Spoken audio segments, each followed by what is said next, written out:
It'll be quiet. All right, so we should be live. Good morning, folks. It's kind of weird when the the last weekend and there's still like almost a full week of a month, but there's not a Saturday that lands to do the final live stream. So it feels earlier than it should. But welcome to the end of month live stream. We'll give folks some time to come in, just because, all the YouTube stuff. Hopefully,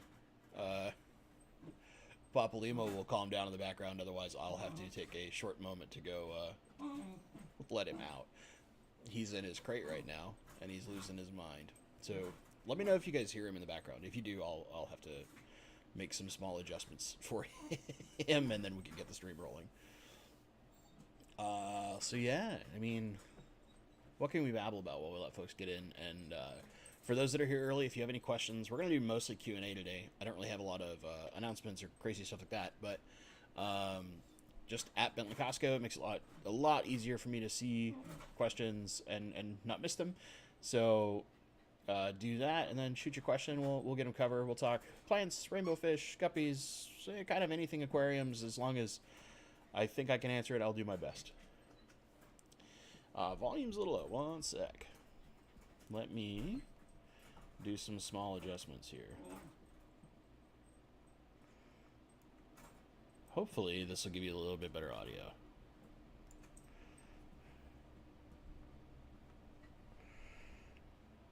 I mean, it's early for me, Gary. I went to sleep pretty late, and I typically only sleep like 4 or 5 hours, so it still feels early to me. I was doing all sorts of work last night, and oh my goodness, I really hope you guys can't hear my dog in the background because he's like losing his mind. He hears me talking, but can't come out and play, and he's being a very loud boy about it. But because we're still having a little bit of aggression issues in play between Papolimo and the girl dogs, for those who've been around long enough to remember those. We don't have them all together at the same time yet. They're getting better and better, but every once in a while some bad fights break out. Like an example, let me try and get this on camera. Can you see like that bruise and those couple of cuts on my arm? Those are from breaking up a dog fight. And all the pups, because they're all young, right? They're 8 and 7 months. So they're kind of all trying to establish a dominance hierarchy, and each one thinks they're the one in charge, which has not been fun. But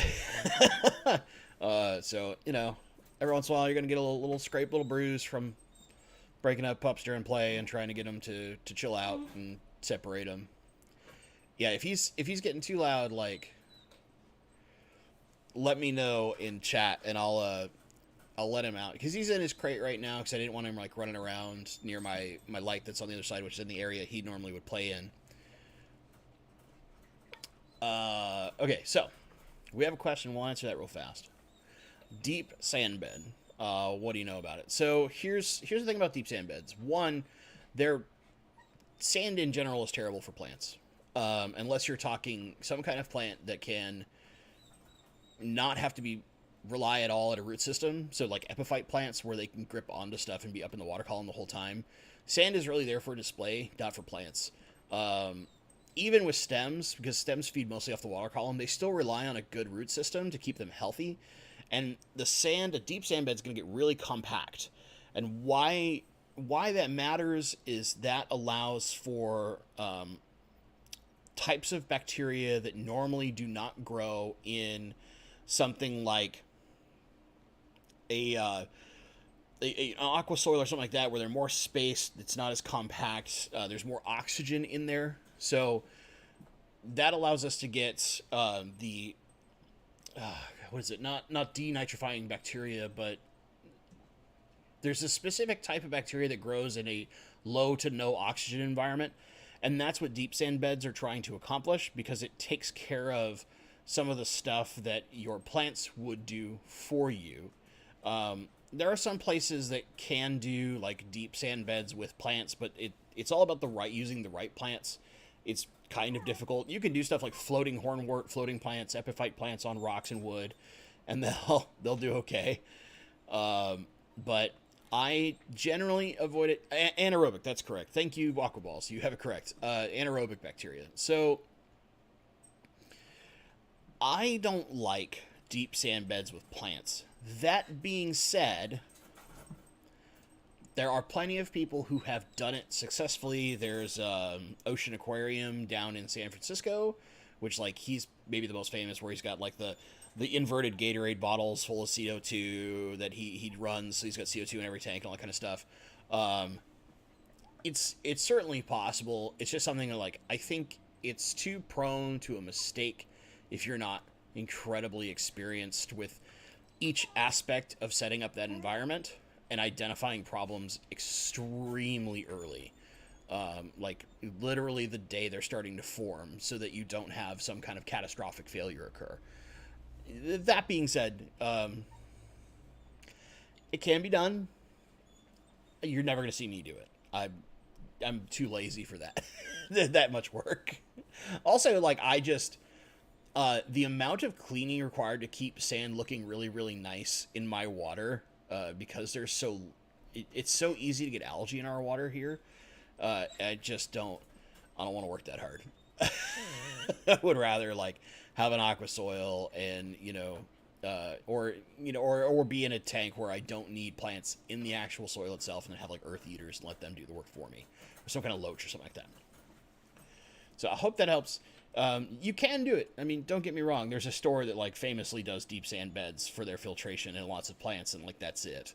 But that takes a severe expert who's been doing it, and that guy's been doing it for like 30 years or something like that. So he's kind of gone through all the trials and tribulations and got it down to a science at this point. Pear Tree Aquatics, for the low and slow method of CO2 injection, American barbecue method. I know that you use 2 bubbles per second on a 40 breeder, approximately 44.9 gal. What would you recommend for a 29 gal or 20 high?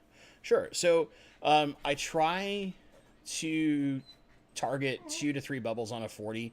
I think 2 bubbles is still fine on a 29. Even 2 bubbles on a 20 gallon high. And let me explain. Like, this gallonage difference at that low a CO2 amount really doesn't matter that much.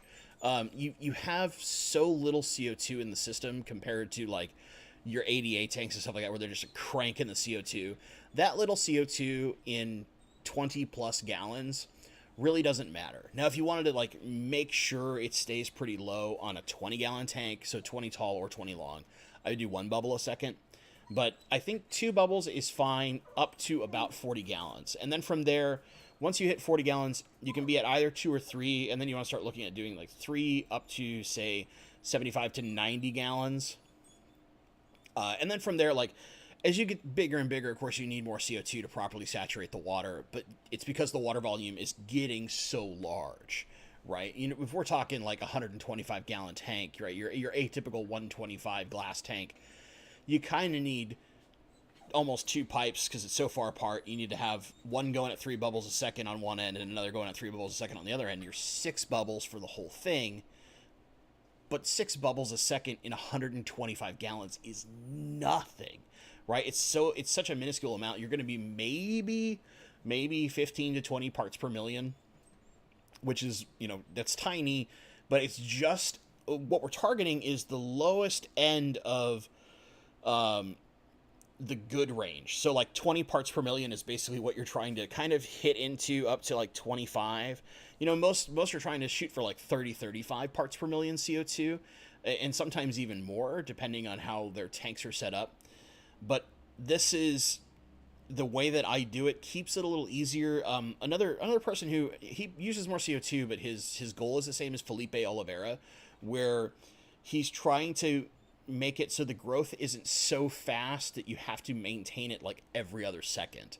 The goal is to make it so that maintenance remains relatively simple in the grand scheme of things. You're not having to maintain you're not having to trim down your rotalas every 3 days. You can trim them once a week, once every 2 weeks, potentially.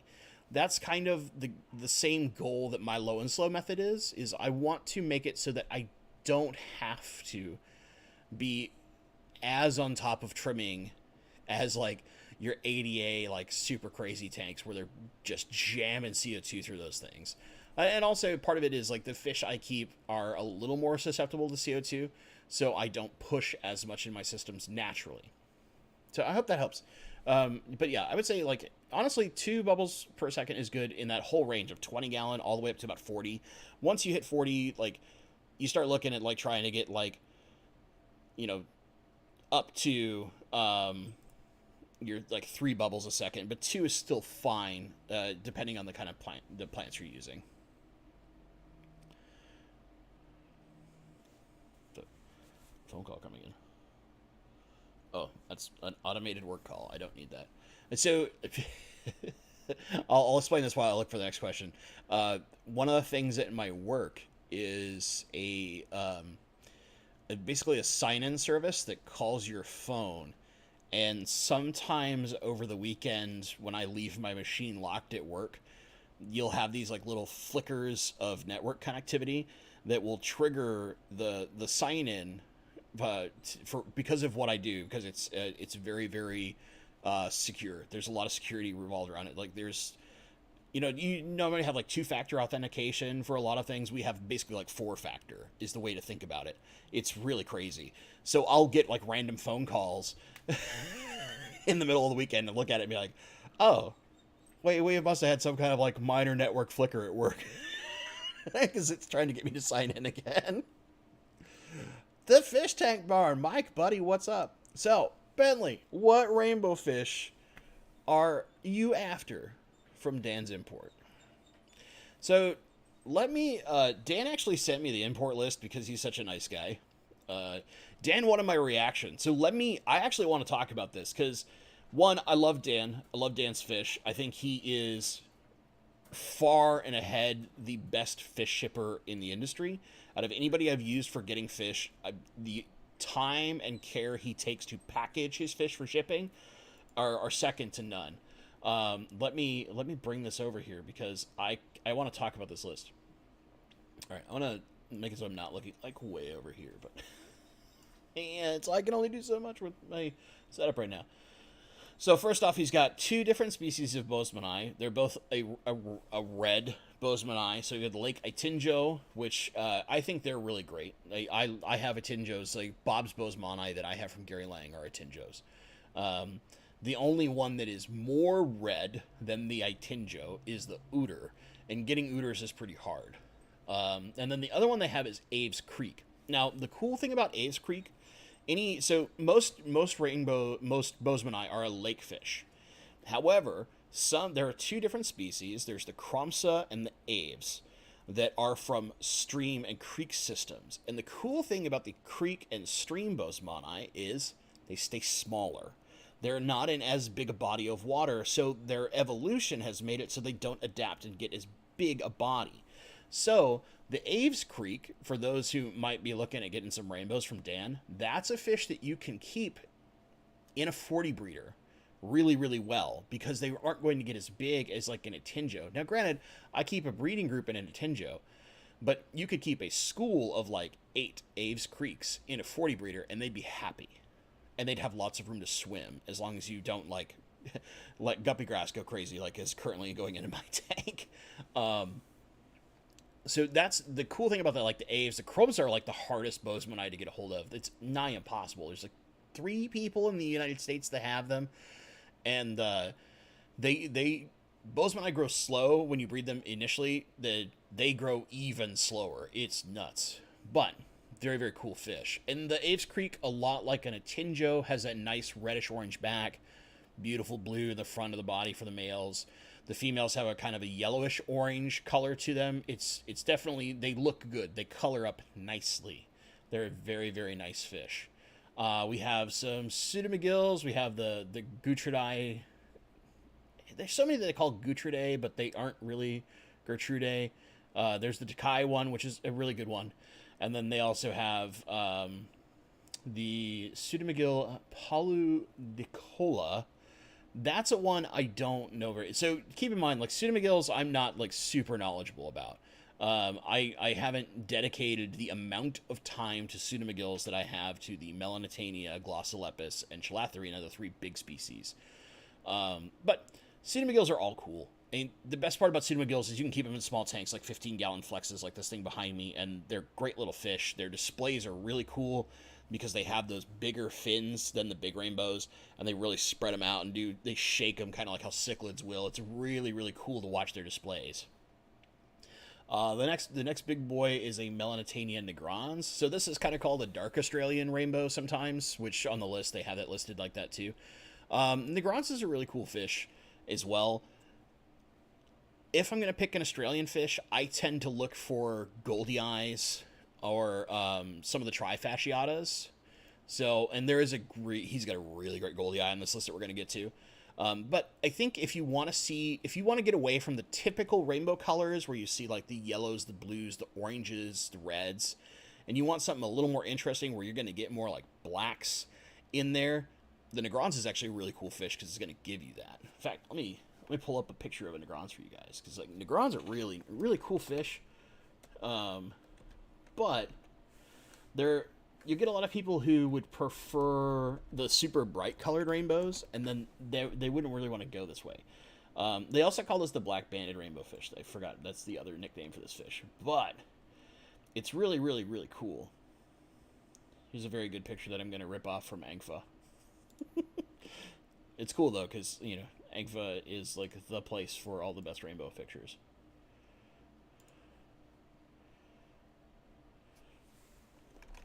I know this is slow and kind of boring, but trust me.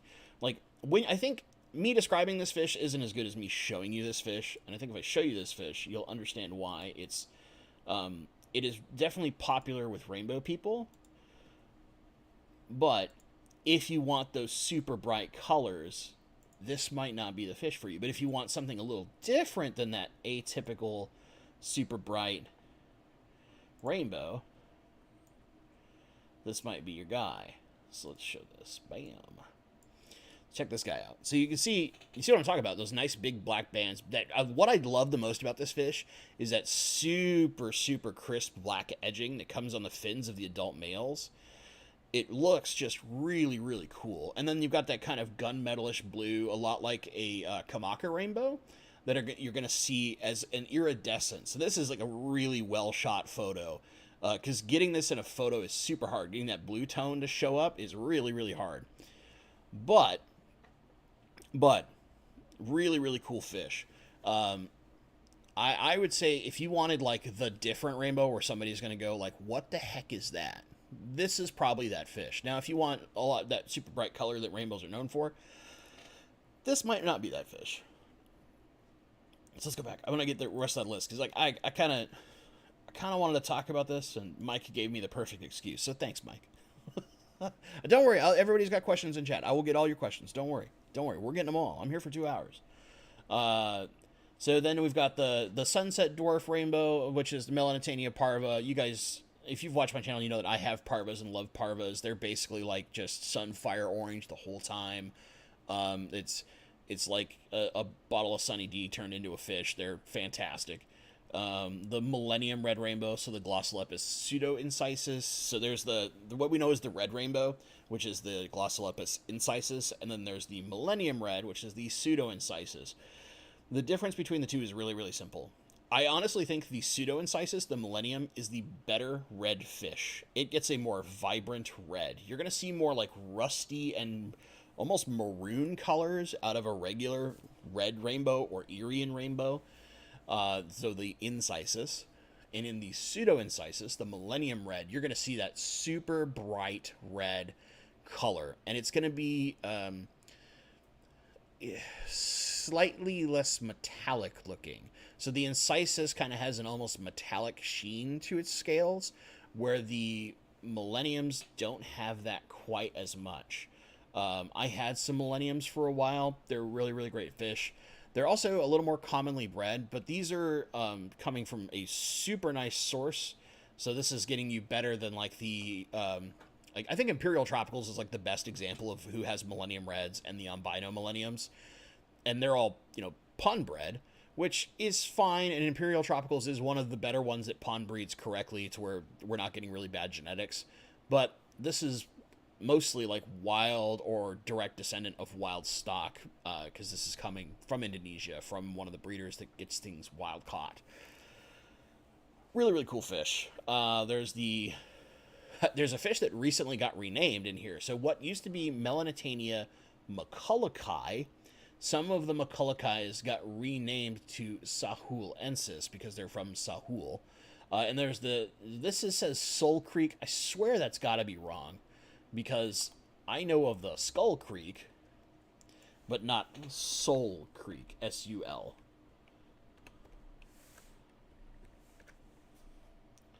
But supposedly, that's an actual catch location.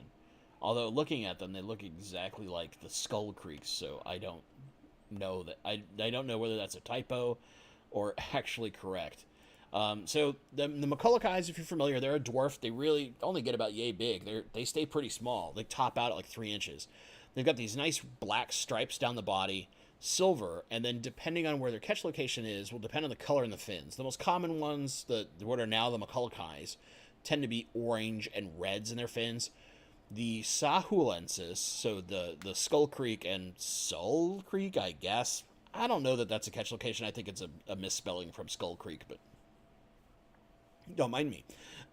They get a nice, like, brilliant yellow color, and some of that yellow sheens in the body too if the light hits it right, so you'll get like yellow with black stripes, very kind of bumblebee looking. Really, really neat fish. And it's a dwarf, so it can go in smaller tanks. Like, these would be a fish that you could keep in a 20 long. I think you're better off putting them in something a little bit bigger, but if you had a small group of, say, 6 to 7 in a 20 long, they would be okay. They're not a very big fish. They're very active, though. They really love to swim around.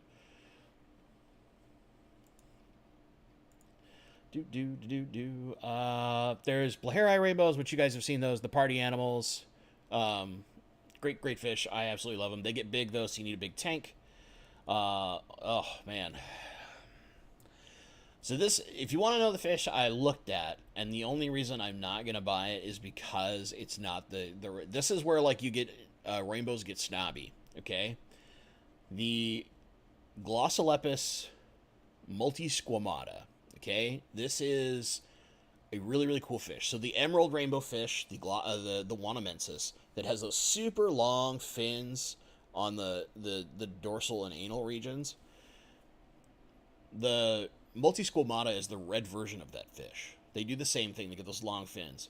But this particular catch location, Mamberamo River, is a more orangey red. And then there is the one that Gary Lang has, which is from Pagai, if I remember correctly. I think it's Pagai. Has a super ultra, like, Coke can red color to it. So this is where I put on my snobby hat, and I say, like, if I'm going to get multisquamata, I am going to get the ultra red, the red dragons, as they're kind of nicknamed. However, multisquamata are incredibly hard to find. You either have to know the right people or get kind of lucky on an import like this from Dan. So if you have ever wanted this fish, this is probably your best chance to get one, because otherwise you basically have to know one of about, like, 3 people in the United States. And then even then, like, they don't breed really, really as prolifically as some of the other rainbows, so sometimes getting fry or eggs is a little tough. Sometimes. So the next one on the list, this is actually probably the one I want the most. And this is a fish that is extinct in the wild, basically put. Technically, they've tried to reintroduce the fish, which is, I can't even remember if that's been successful. But this is Chilatherina centaniensis. That fish, it's kind of like one of those fish that a lot of the big rainbow nerds chase. And I'll put up a picture, and you will see why. I'm gonna steal this one from Aquarium Glacier because they have a really good picture of them. But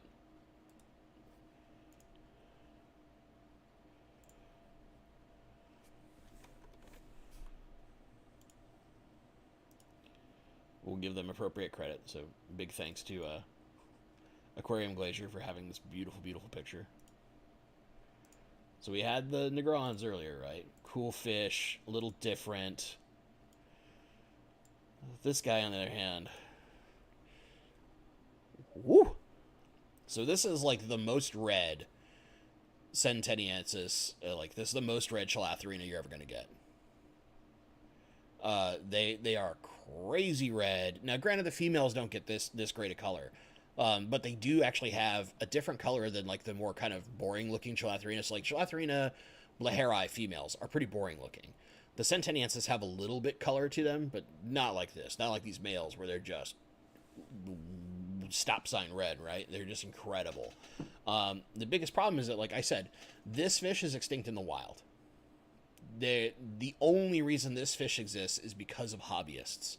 So they've tried to reintroduce this fish to the wild, I think 2 times now. And the problem is, like, the lake where they used to live is just completely effed. It's there's lots of like pollen farming that's gone around it, and I think, if I remember correctly, they stocked the lake with tilapia as a food fish, and the tilapia just decimated the rainbow fish population. So a lot like Lake Wanam, which is where the emerald rainbow comes from, they introduced a food fish, and it decimated a rainbow fish species that has become super, super popular in the hobby, and the only reason they exist is because of hobbyists, which to me is really cool. Like, I love the fact that hobbyists are keeping these fish alive. So this is, I said, Dan sent me a list and I made a reply. I jokingly said, so when can I pre-order literally every one of a particular fish? And he hasn't replied to that yet. But this is like the one, if I can only get one, this is probably the one fish I'm going to go for. Just because it's really hard to get them. They don't come into the hobby very often.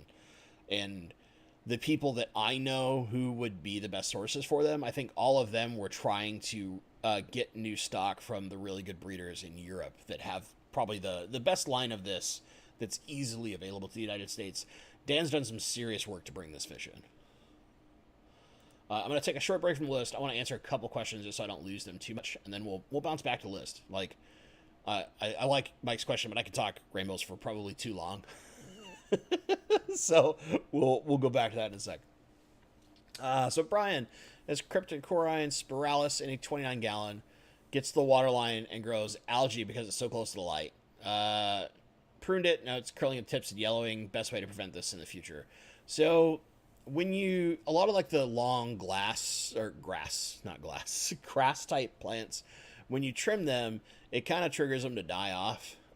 Crypts can kind of handle it a little bit better just because of the way that their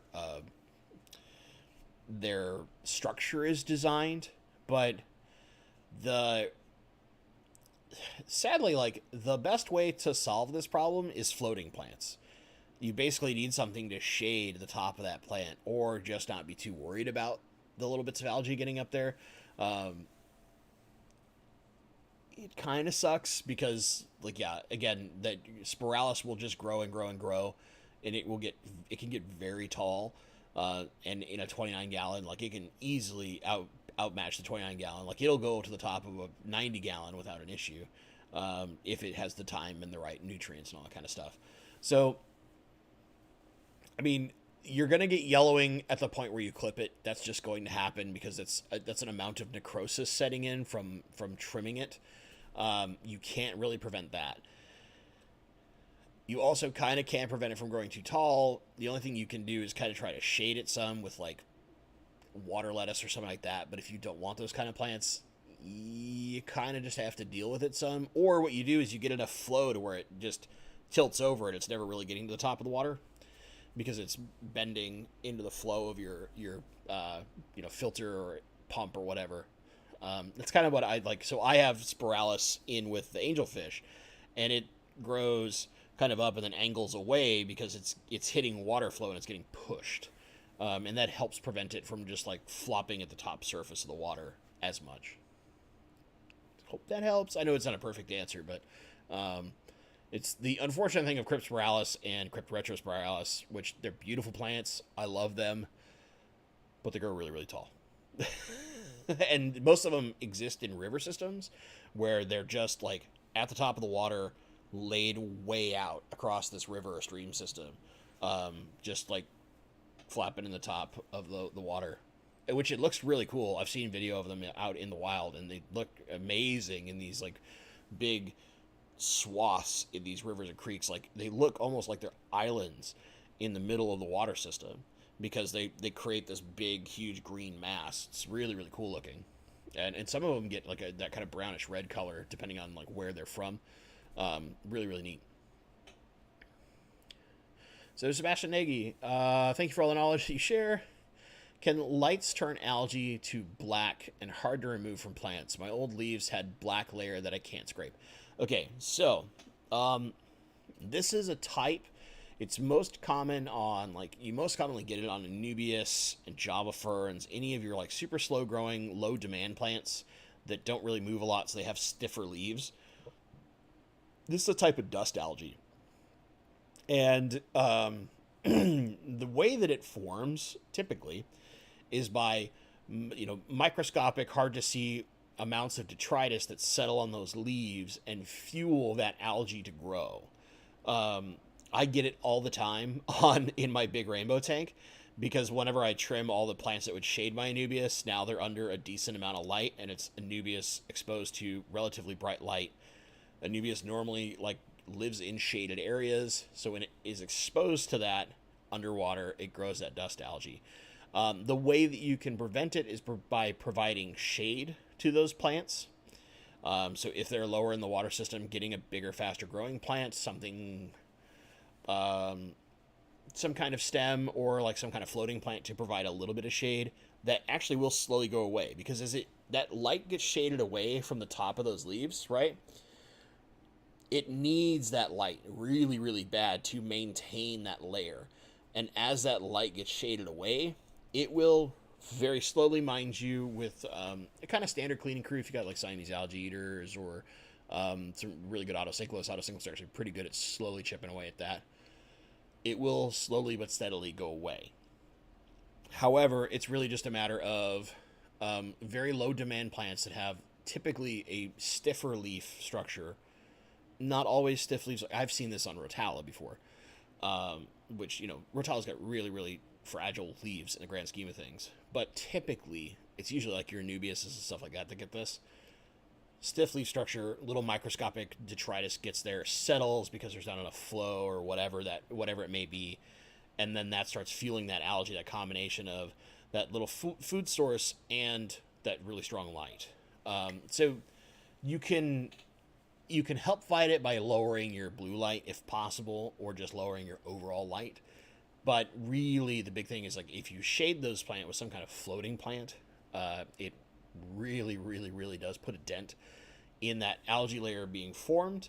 And more importantly, it becomes preventative at that point, where it'll stop, and then slowly but surely it can recede if you've got the right livestock in there to start kind of slowly chipping away at it and feeding on it. The other way that I've dealt with it in the past, which is not for Anubias specifically, which, Sebastian, you can respond, and I'll probably see it here eventually when I scroll back down through chat. I've clipped all those leaves off on an Anubias before and let them regrow, because they will regrow. And if you're trying to keep them really, really pretty, and in a month from now, I'm going to be showing this tank for a club event, which is the last time I did this. I went through and I trimmed all the leaves off, knowing that all those old leaves will regrow in about a month to a month and a half. So I did this like 2 months prior, and that gave me enough time to keep them really, really clean before this club event, where I had a lot of people coming over to see that particular tank and some of the other tanks in my house. This was back when I had way more time to like try to be a little more finicky about my plants before my work schedule went bat-ass crazy on me. So I hope that helps kind of explain what's going on.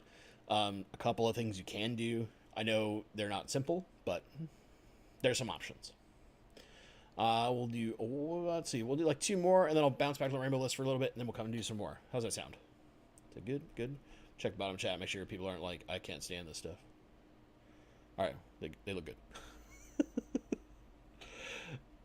Let's scroll back up. We got K Holiday's question. Hygrophila penitafida, does it suffer melt if it was grown immersed? Doesn't seem to like my water. Okay. So Hygrophila penitafida has a couple of different things going against it.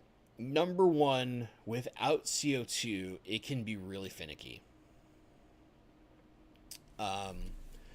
Number two, it is an iron hog. It loves iron. It also loves, I think it's potassium is the other thing that it likes a good amount of. And if you go into some detriment of that particular thing, it'll just melt. Like I had a ton of Pinnatifida growing in the angelfish tank, and I missed like 2 doses of iron, and it all just melted back on me, all of it. It's just like, nope, I don't want it anymore, which really sucked because it was like a third of the tank was covered with like baby Pinnatifidas slowly growing out, and I was kind of getting excited because it was going to be fun to watch like the angels swim through that, and then got a little too busy, messed up my FERT schedule, gone, just gone. So think of it kind of like crypts, where crypts have their kind of melts. It's very, very similar in Pinnatifida. Pinnatifida can be really finicky, but once you get it down, man, that plant is just gorgeous, and it sends out tons and tons and tons of child plants when it's happy. So it'll practically carpet. It'll throw these big chains of little plants along all over the place, and you get lots and lots and lots of babies. So if you're seeing lots of like chains of baby plants, you have the right balance and you figured it out. Stay that course. Just like stay exactly what you're doing. If they're just kind of sitting there and they're not growing a lot, or they're taking their time, it does convert slowly. It does take a while before it kind of like hitches up and decides, "Ow, I'm gonna grow, and I'm gonna grow amazingly." Melt is gonna happen, especially coming from immersed or tissue culture. They can be kind of melty. I've had better success with tissue culture, but that was only because I was pushing CO2. So I hope that helps. But yeah, they're really iron hogs, so just be ready for that, making sure they have good iron. They feed a lot from their roots, so if you can get a root tab under them, that will help. Especially when they're recovering from some kind of transition, they really, really feed at the roots pretty strongly. A little sip of my water here. The 0-calorie knockoff vitamin water that Costco makes.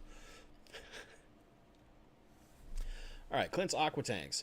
I'm finally setting up a CO2 system on my established season tank. How is best to go starting?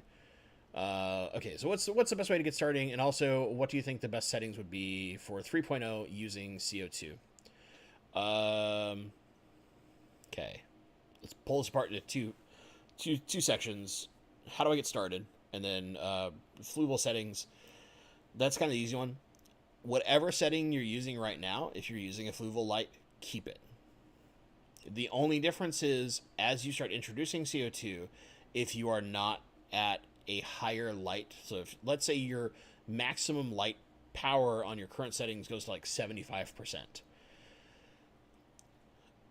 Within a month of starting CO2, that will need to be 100%. Because once you give plants CO2, they can photosynthesize more and more, which means they need more light, more nutrients. So how I would start this, and I think you mentioned this is like a 50-gallon tank, right? Yeah, 50-gallon. Okay. Okay. So I would start at like 1 bubble a second for your first week, and then increase it to 2 for 2 weeks, and then increase it to 3 bubbles a second if you want to go like my methodology, the low and slow, and stay there. 3 bubbles a second at 50 gallons. It's just the right amount to like boost your growth, boost your color, but not get your maintenance really out of control. If you want to go the more like ADA where you're pushing a lot, start at 1 bubble a second for a week. Go to 2 for a week. Go to 3 for a week. Go to 4 for a week. Just dial it a bubble a week until you get to whatever the desired amount of CO2 you want. And once you get past, like, honestly, once you get past 3 bubbles, you can probably just, let's say you're trying to shoot for like 35 parts per million, or you've got a bubble checker in there, right? You've got one of the color checkers, which I hate those things, but I know why people use them. And you're not quite there at 3 bubbles a second, you can dial it all the way to like 5 or 6. And that difference in that gallonage of water is not going to be dangerous for your fish. Just make sure that you have lots and lots of oxygenation for your fish. So either super, super dense plants, or you're using some air stones and getting a good amount of churn at the top of the water. Churn will help, like, despite people thinking like we want to hold as much CO2 in the water as possible, letting some of it out is what happens in nature. Right? This is what happens in nature. We don't have perfectly still water anywhere. Anywhere.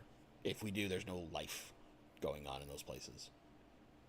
You know, you might have a small pond for a short period of time, but there is some movement from the wind or what have you that naturally keeps that movement at the top of the water and churns and introduces oxygen or releases CO2 and introduces some CO2 from the atmosphere. It's going to happen. If you're starting a new fluval light, Clint, what I would do is try.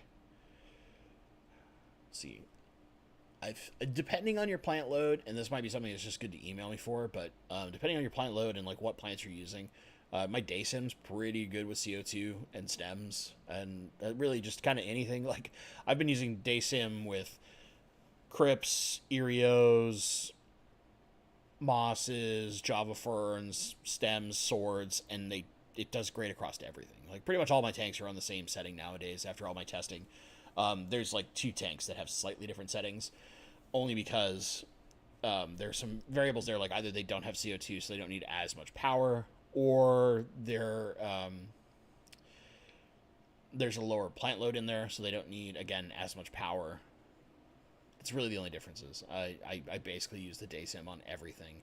Although there is something I want to try eventually, but that'll be... The goal in that is not for growing plants. The goal in that is for displaying colors and fish. So that'll be something that'll be done in the future. And one last question from Adrian Gillerin, which, a side note, Adrian and I went to high school, and didn't we go to middle school together too, Adrian? I'm trying to remember. I think so. That sounds right. But we went to high school together. And randomly ran into each other through the power of the interwebs. So what is aqua soil? We have sand. So aqua soils is like a category of substrates. I'm actually starting work on the Substrate 101 video series, so we'll really go in depth on this here very, very soon. But ADA Amazonia, Fluval stratum, Brightwell stuff, Seachem fluorite, Echo Complete, like any of those like packaged aquarium substrates that aren't like gravel or sand are typically some form of aqua soil. They're designed with growing plants and planted aquariums in mind, and just basically it's soil for the aquarium, right? They're most commonly, like the true aqua soils are some kind of clay substrate that's been mineralized, and they're usually like in little BB sized balls. But there's a few other options that are technically an aqua soil that are not a clay base. Echo Complete to me is like the most useful example because it's pretty widespread out there. It's a Carib Sea product. And then they're like Fluorite Black and Fluorite Red are out there quite a lot. They kind of play 2 roles, but technically that's also an aqua soil. So just shortly answering that question, I'm almost caught up to chat, and yet nowhere near close to caught up to chat. But yeah, okay. Well, I'm gonna drop back over to the rainbow list from Dan's Fish real fast because I want to go through a few more of those. I'm gonna, instead of doing like the whole list, I want to pick some highlights at this point. And then we will resume with the Q&A from chat, and we'll just keep rolling through that. So the last one we went to was the Centenniensis, which, just for a reminder, that is this sweet guy right here. I'm probably gonna spend a dumb amount of money on that fish. Oh, old wallet, I loved you once. So the next one that's right after that is probably one of the next two that are really really good. So there's the Melanitania species Kiunga, which for a while this was considered a goldie eye, and I think they're looking at it might get reclassified. This happens a lot, by the way, in rainbow fish, where they initially think that they're a one type, like a goldie eye or something like that, just because they show a lot of those. Oh, we have a picture from like one of the best photographers for rainbows out there, which is Gerd Bartz. I think he's Dutch, if I remember right. I'm gonna steal this image real fast and show you guys. But it's worth it, trust me. Trust me. So this is one of the other fish. If I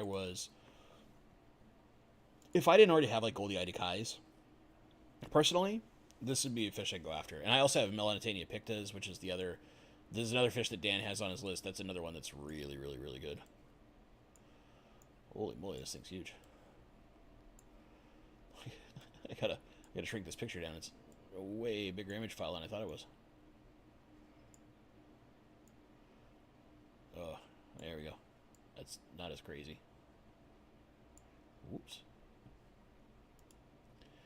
If things go crazy on the stream for a sec, I'm sorry. I did it again. I'm sorry. There we go.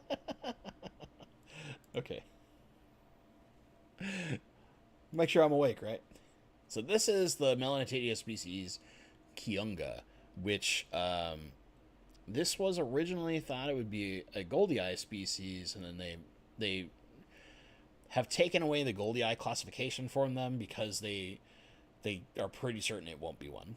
But this fish is just gorgeous, as you can well see. Beautiful blue in the body, beautiful red finnage, kind of like what I like call sunset fins, where you'll see some oranges, some yellows, and some reds.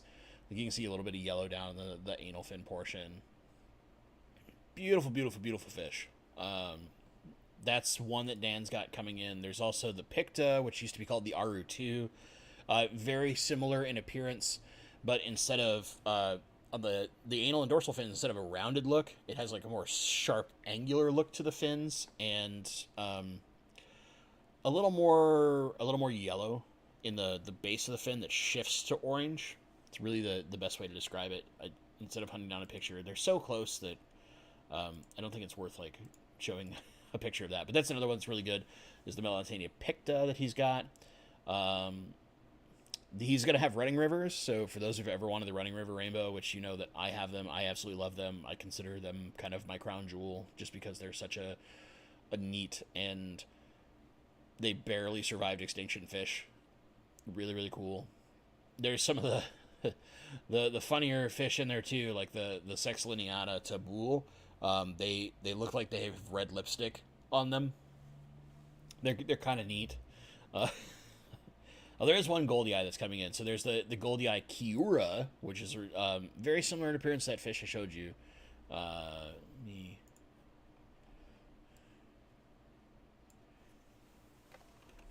see. We should probably find that one. Except that instead of blue in the body, it's yellow in the body. But there's like a blue iridescence that goes over that yellow.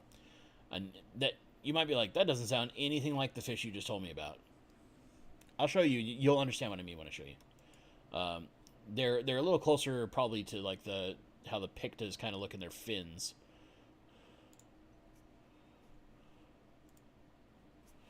But again, like a lot of these rainbows, there's real small differences in them. I mean, some have huge differences, of course, but this is a pretty cool fish.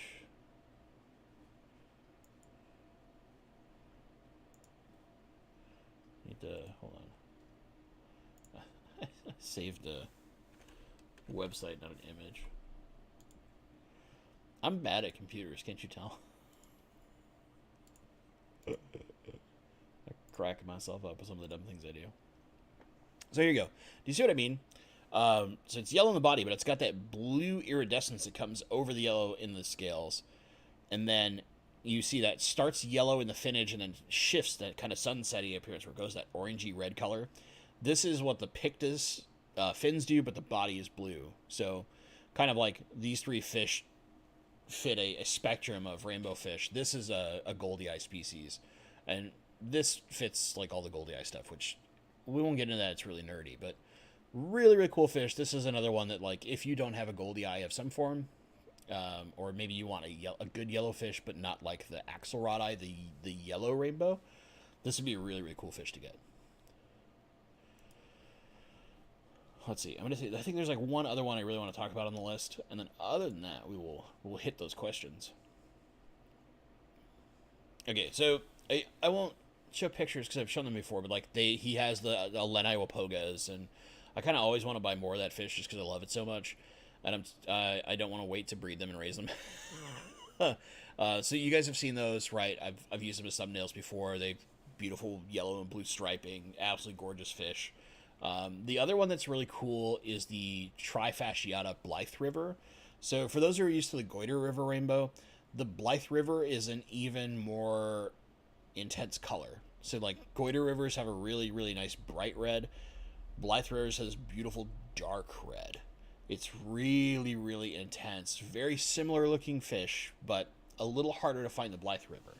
They're becoming more popular in recent, I'd say the recent last year is where they're starting to get more widely bred and more widely distributed. But super, super cool fish. And there's a ton that we're not listing off here that Dan's got coming in. Almost all of them are really, really cool fish. Don't get me wrong. But those are kind of the highlights for me. If I'm going to buy anything, probably the Centenniensis. And maybe I might buy like more Lenai wapogas just so that I have them, to have a more robust group. But yeah, I mean, there's so many good fish on that list. So many good fish on that list. And I'm going to be really jealous of Dan for quite a while because he's got all these, like now, right? He has them. They're going through quarantine. And I'm jealous that I don't get to just pop through and look at all those fish because I would love to do that. All right. Let's slam some more questions real fast. Oh, Aquaball's mentioned he really wants to work with rainbow shiners that are native to the USA. Rainbow shiners are really, really cool. Like, that fish should be in the hobby more than it is, and I just don't know why it's not. Maybe because it's also a cold water fish. So you don't even have to heat the tank, which is nice about it. It's a stream system, so maybe that's the big thing is like you need high flow to make them happy. But I don't know, they're super cool. So Jeff Chambers wanted to know, what are my top 3 rainbows, omitting pseudomagills, for a 40 breeder? So there's some classifications we need to do here. You can keep kind of any rainbow in a 40 breeder if you only have like a breeding group, 1 male and 1 to 2 females, which is what I'm doing with some fish. However, if I were going to keep like a group of, say, at least 8 fish, so we have a proper small shoal of rainbows. If I wanted a common rainbow that was easy to find, I'm gonna keep one of these in here on purpose because I think it's worthy of mentioning one that is a little easier to find and not like, okay, here's my 3, but none of you will ever find them, right? Because that's not fair. Number 1 is the easy to find rainbow, and that's the Kamaka rainbow. I love that like silvery blue color that they have. They don't get super huge. You get like 3.5 inches. They're beautiful fish. They're really active, and in a group, their behavior is absolutely stellar. They're a lot like turquoise rainbows, where they can handle a little bit more temperature range. Not by a ton, not quite as great as turquoise rainbows, or turquoise rainbows can handle like some seriously cool water. But they do great. They do great in like a 40 breeder, like 8 to 12 fish even. You could go pretty high if you have really good filtration and flow. You can go a little higher. I would say keep it in that like 8 fish, maybe 10 range. Give them lots of swim room. Let them enjoy that behavior. And in that mixture, even there, I would do 4 males, 6 females, personally. Because I really want to see the boys really on top of it and not have too few females and get the females harassed. Number 2. This is where we're going to get into a fish you can get from Dan's Fish for a short period of time. The running river rainbow. I love that fish. I really do. And I think when you see one of the projects I'm trying to get done, where I'm going to move my running rivers out of their kind of like holding tank and into a proper planted tank, you will see just how gorgeous that fish really is, because its colors will finally like really pop out. You get those reds and those yellows and those stripes, because they have so much color. And when they're not in the right environment, they keep it really subdued.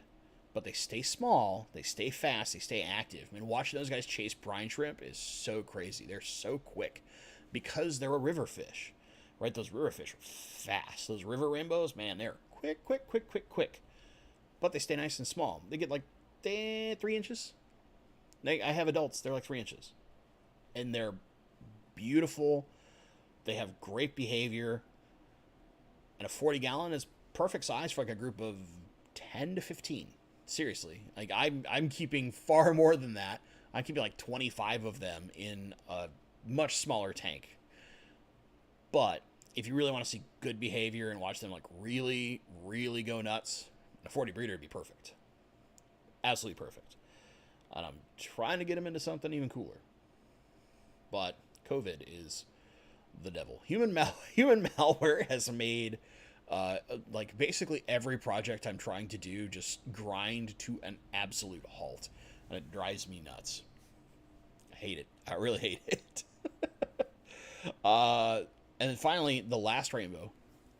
This one's hard to get. For now, it's going to become easier to get. And that is the Melanitania species Iwur. So it's IWUR. They look like... So the first, let me pull that back. I'll pull that image back up just so you can see it. One of those first ones we looked at. They look very similar, which is the Kiunga, right? So they look really similar to this fish, but they top out at 3 inches. They stay very small. They're a dwarf species. They look a lot like this fish. Not quite as deep a red in the fins, a little more orangey colored. And the blue isn't as pronounced, but it is blue. Really, really cool fish. Stays very small. Really good in a 40 breeder. You could keep 20 of them in a 40 breeder if you really wanted to. Just have good flow, good filtration, and water change like 50% a week. Guaranteed 50% a week. And kind of, I'll give an honorable mention to one more fish, because I'm thinking about this, and I think it's one of the best fish that can actually go smaller than a 40 breeder, and that's the pygmaea. You can do groups of pygmaeas in 20 longs, and they look amazing, but you can do a really big group in a 40 breeder, like 25, 30 fish, and they would look incredible because they're so small. So, Jeff, I hope that answers that, because that's went a little deep. So we got, and also the pygmaea are slightly easier to get, kind of like the kamakas. They're a slightly easier to get fish. So it's kind of too easy to get, too hard to get. All great for a 40 breeder. Some are even good for a 20 long, which is really nice. Like you could do Iwurs in a 20 long as well as the pygmaeas, because they have very similar capped out size. All right. Next question from Katana. I love that name so much, man. it's such a cool name. I'm starting a 29-gallon low-tech planted tank with 25 pounds of Brightwell substrate. It's a nice substrate. And a 24-inch Fluval 3.0. I would like to carpet with dwarf chainsword. What setting should I use for the 3.0? Okay. So dwarf chainsword really appreciates white light and red light. Now we get technically pink light out of the Fluval 3.0. But what I would do is I would skew toward the warm white, bright white, as being our most powerful, probably 75% in a 29 gallon without CO2. And depending on how much you're starting with of your dwarf chainsword, if you're starting only with like 3 or 4 pots, I would start at like 50%, and then as they start to propagate, you can start upping that light, because otherwise there won't be enough plant mass to handle it, and you'll start getting algae. Make sure that you put a bunch of root tabs down in your soil. That helps a ton. Okay, just because they're a big root feeder, and eventually you can run into issues if there's not enough down at the roots. As far as settings, you could look at. I think honestly, like, you're best suited by the even curve style setting, where it's just very much like how automatic works. And I would just set it in automatic mode. I wouldn't worry about like playing with your light too much, but get it so that you have a 1 hour sunrise, a 1 hour sunset, and about 6 hours at maximum light. You could go less when you first start, like say only 4 hours, and then expand that out. And I would push 75% if you're starting with a lot of plants. 75% bright white, 75% warm white, 65% cool white, 65% pink, 3% blue, and then as everything settles in, you can push that up higher if you don't think you're getting enough light. You can take everything that's at 75% to 100, take your blues up to 5, take your reds and your cool whites up to about 85. And then again, as you get settled, say after the first 2 weeks, if you start seeing new growth and settling in and not a lot of algae, push that maximum light period from 4 hours to 6. And I think you could long term, if you really want to like have a much longer light, you could go up to 10 hours at max light with an hour sunrise and an hour sunset. But you don't need to. It's not necessary. 8 hours total light is more than enough. I tend to run my lights a lot longer than most people, and I don't generally suggest that to folks because it does come with some caveats. You kind of have to know certain things before you do that, otherwise you're going to have like massive algae outbreaks. But if you're trying to grow algae on purpose, say because you're testing like a product that's designed to help fight algae, push your lights as long as you want. Be a crazy person like I am. Oh man. Okay. Geekalotl, and then I'm gonna answer Jumbo Bumbo's question real fast, and I'll go to Geekalotl's question. So Jumbo Bumbo asked about white slime on Bosemani rainbow lips. So if you're seeing like here or here, and it's real small, it's not like something big and large that's trailing down here toward the jaw, white marks. This is really common in all rainbow fish. Rainbows, especially the males when they spar, are dumb. They don't pay attention to anything around themselves, and they will just run into wood, rock, the glass, and they scuff their lips. So you'll see like little white, basically war wounds all the time when they're sparring with each other or when they're courting females, because they get so excited and they just don't think about anything else. Because there's kind of a joke out there that rainbow fish are like the dumb pretty ones, right? You used to use dumb blonde, but I kind of hate that stereotype because, you know, I know plenty of very smart blondes, and they're a lot of pretty and not a lot of smart. It's just how rainbows tend to be, especially when they're getting into courting and sparring or any kind of territorial stuff where they're trying to like show like, no, I am the biggest most colorful boy. They don't pay attention to anything around them. They only pay attention to the other person that they're sitting there doing the rainbow shimmy with, and they'll run right into stuff all the time. And it's always mouth first, and they're always going to have some kind of scuff on their lips. It's really common. It's usually not an issue. If it's a small mark, right, it should look like a small mark. Now, if it's trailing in the jaw or toward the eye or something like that, Now we got to start worrying about something like columnaris or the cottonmouth. This is something that you need to treat with a antibiotic that treats gram-negative bacteria. If you happen to have a picture, Jumbo, shoot it to me. Let me put my email in chat just in case, but it's just bentley.pasco@gmail.com. Shoot me a picture, and we can definitely look at it. If you can get a good picture where it's relatively clear, it doesn't have to be like, some professional photo, but if I can see it really well, I can tell you whether or not it's something you need to worry about. Excuse me, my throat is getting crabby. It's like I've been talking for an hour and barely been drinking or something. But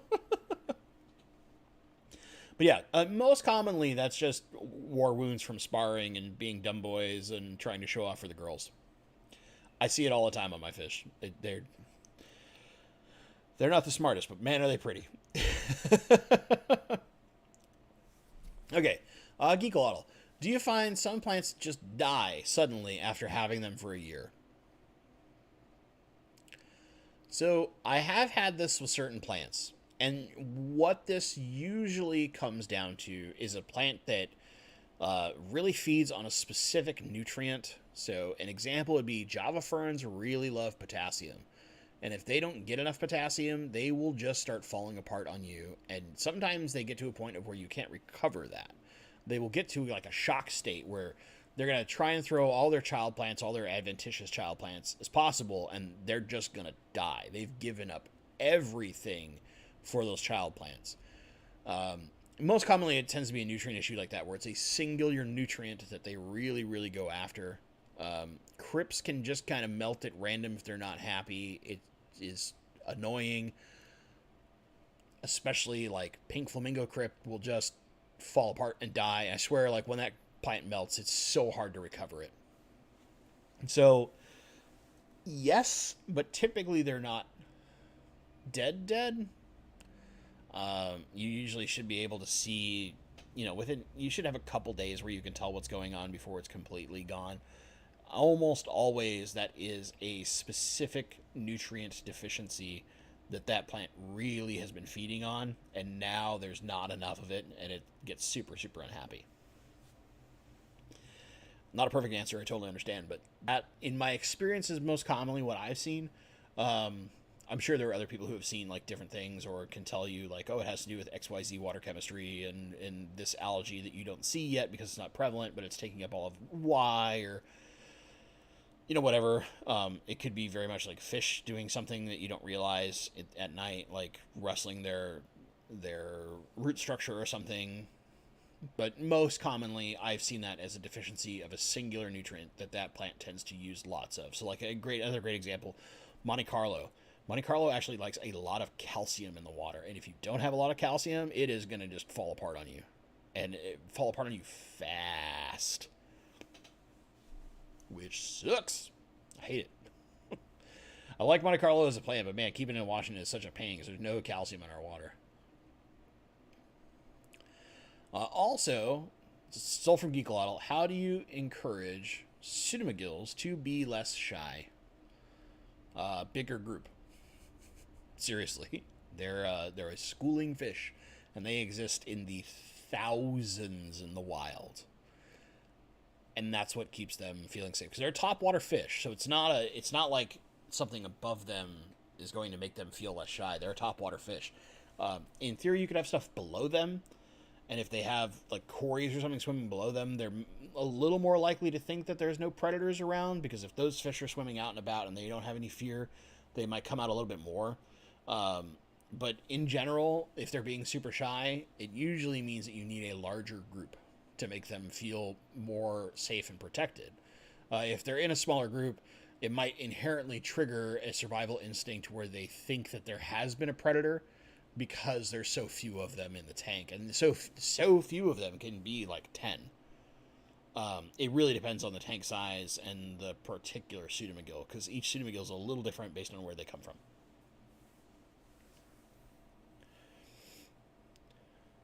And Patricia is mentioning that she has Anubias that her autos clean the leaves all the time, which helps. I think we're talking about that dust algae problem we had earlier.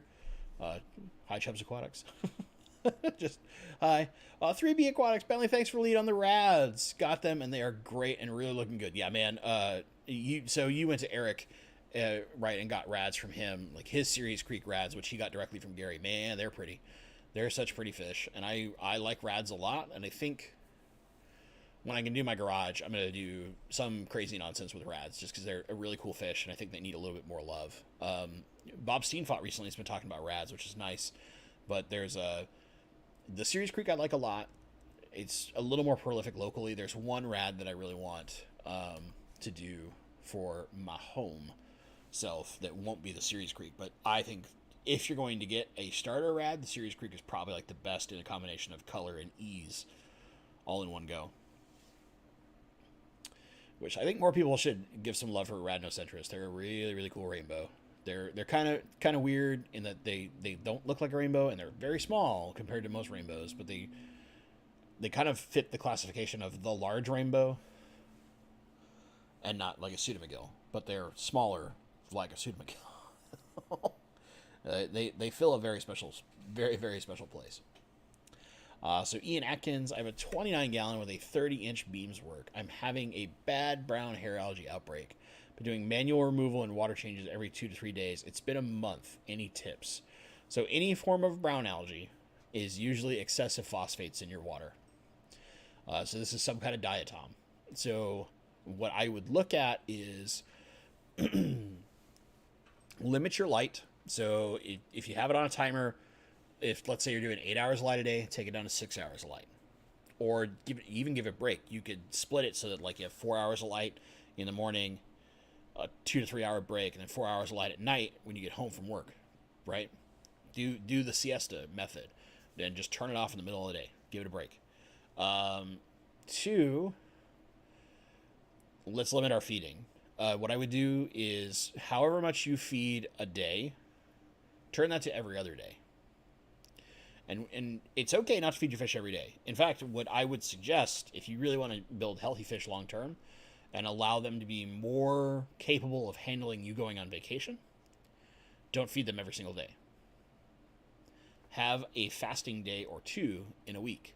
And that teaches them that, like, hey, I can go a day without food. We're all going a day without food. I don't need to attack anybody in the tank or, like, do something crazy. Right? This is normal. The fish can go like weeks without food in some cases. It depends on the fish, but a lot of them will go at least a week without food and really not see any major detriments.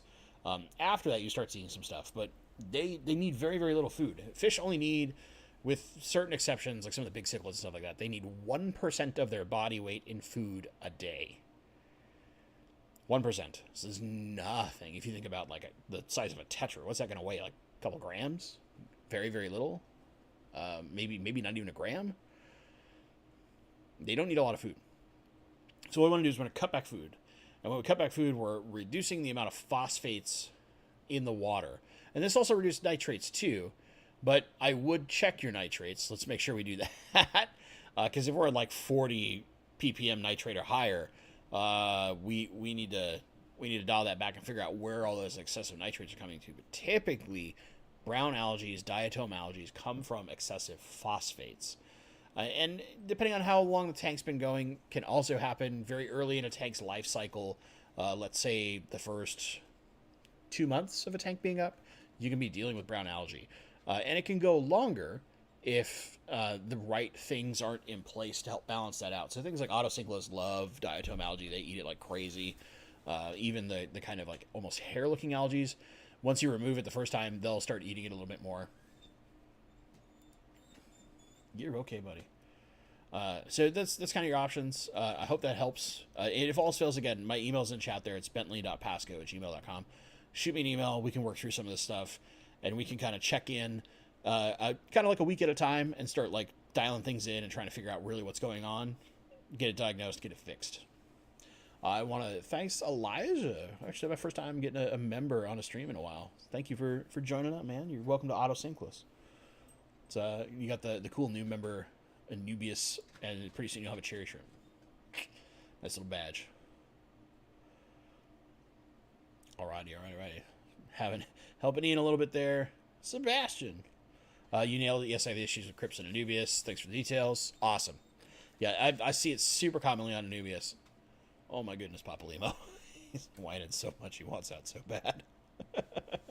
I didn't get to play enough in the morning. You only played with me for 2 hours. It's not enough.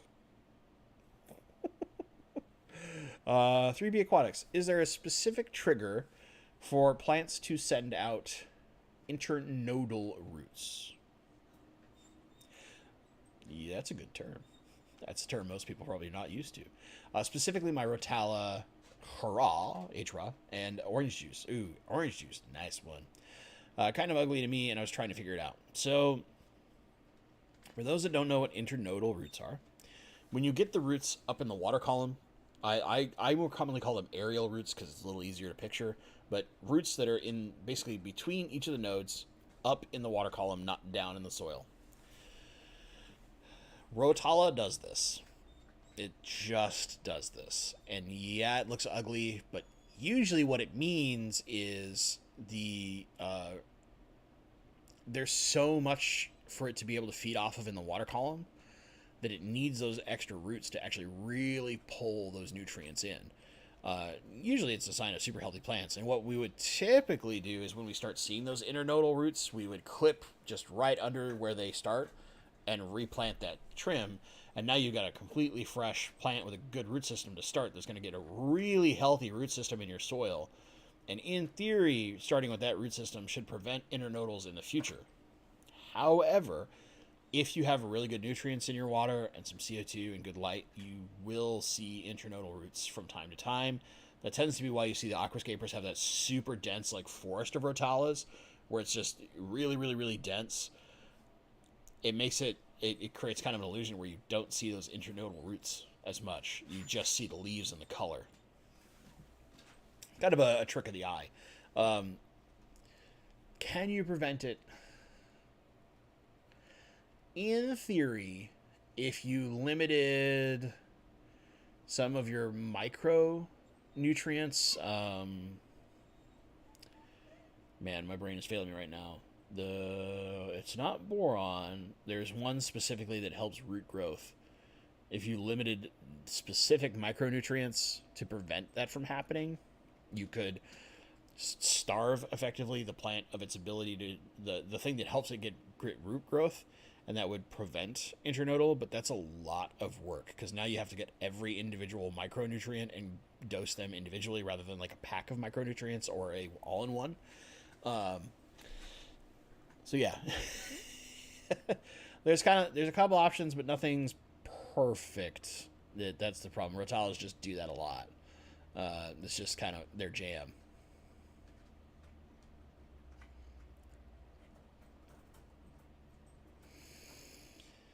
We got a little more helping out Ian. Very nice. Thank you, chat. Paul. Oh, Clint's Aqua Tanks. Hey, man. Thanks. Thanks for the super chat, dude. That's really appreciated. Don't need to do that, but I appreciate it. Is that Australian dollars with the A? I would assume so. I think. Do I have an Aussie in the house? All right. So, Paul, Bentley, do you quarantine all new additions to your tanks? Yes. He said lying. I am in a habit where I try to quarantine everything. However, there have been some rarer circumstances where I really know the person I'm getting fish from that I don't quarantine. However, if I am getting a fish from a store, I quarantine. I have to really, really know the person I'm getting it from and trust their system extremely to not quarantine a fish. In general, you should quarantine a fish. Now, I have run into problems before where, like, I have limited space right now, and I might not have room for a quarantine tank, and I have to do some, like, weird shimmying of stuff around to manufacture a quarantine tank. But in general, I always quarantine. I don't bring fish in very often, so that helps me, right? I'm very rarely bringing new fish in. Part of the way that I like to do things is I like to keep fish for long term. I don't like to be I don't want to bag on any specific YouTuber. I want to be very clear here, but I don't like to be that person where every video is look at the new fish I bought, because I really prefer appreciating a fish. When I get something, I want to keep it in my head. I want to keep that for at least 5 years, at least. And it might not be that specific fish. It might be that type of fish, But certain fish, like say like tetras, that are only typically going to live like 3 years, then I'm looking at, I want to keep it for 2 to 3 years.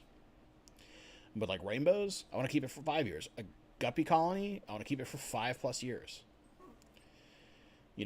My guppy mansion, I don't plan to ever get rid of that. I will have my guppy colony, hopefully, until the day I'm dead.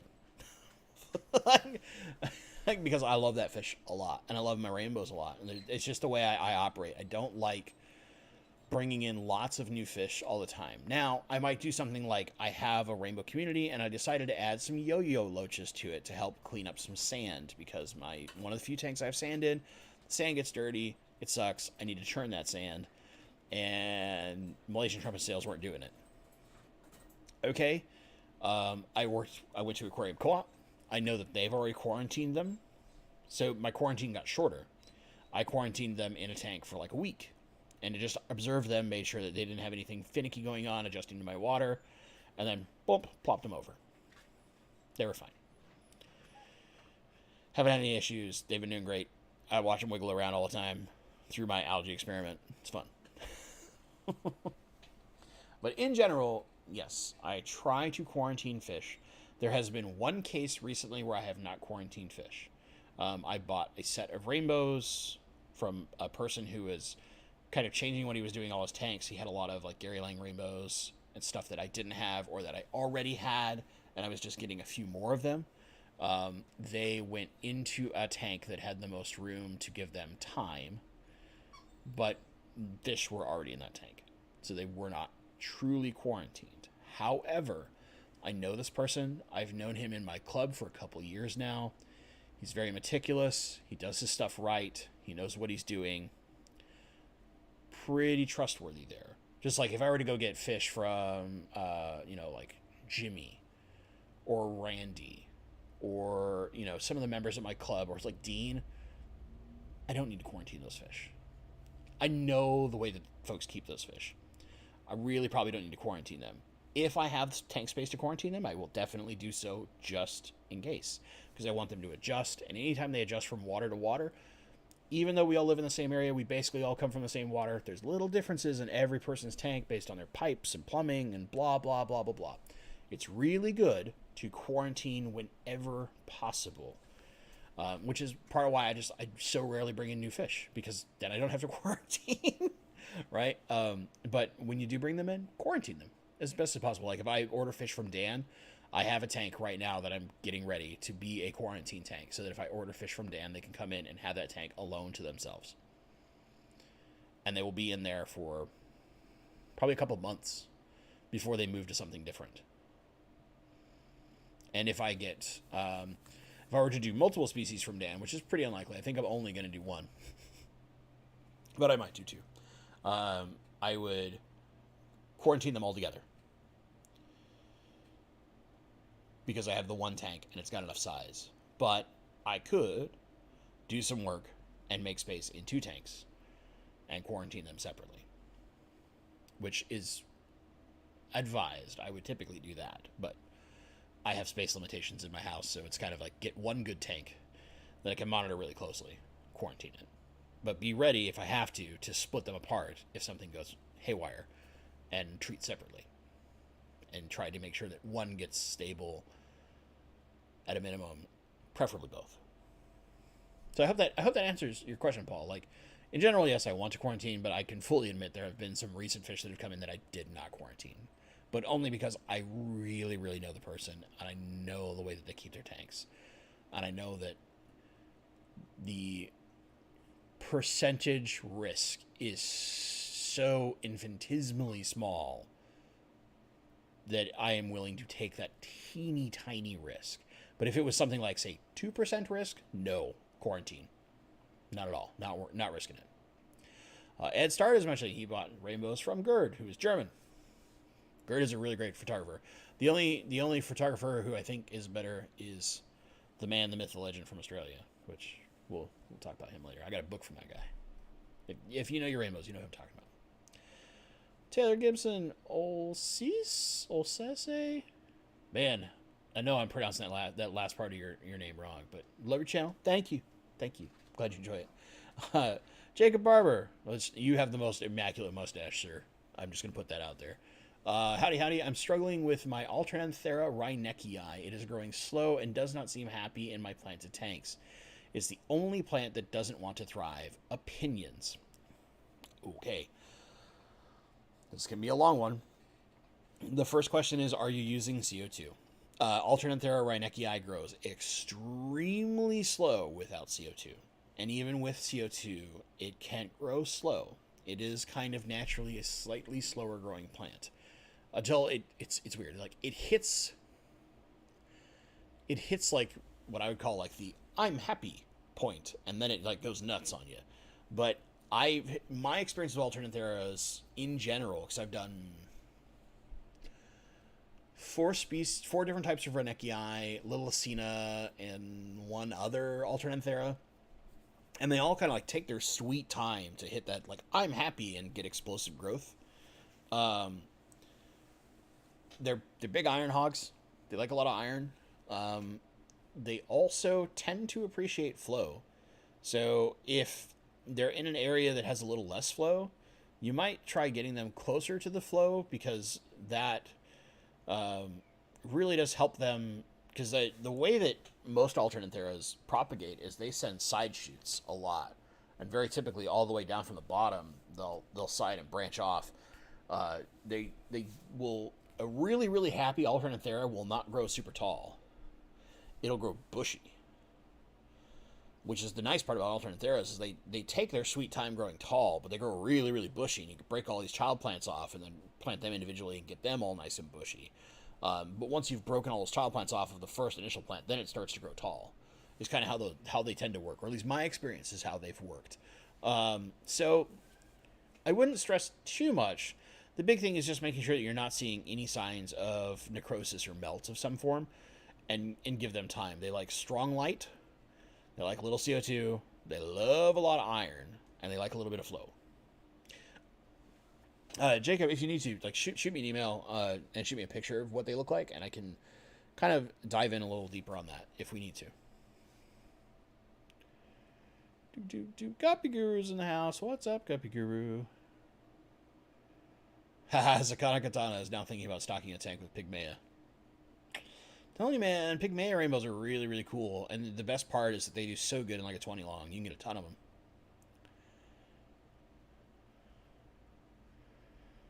Dark algae. Well, okay, you're getting dark algae on your leaves. So typically, if you have dark algae on your leaves, you're probably not running CO2, and it's not pulling in enough nutrients.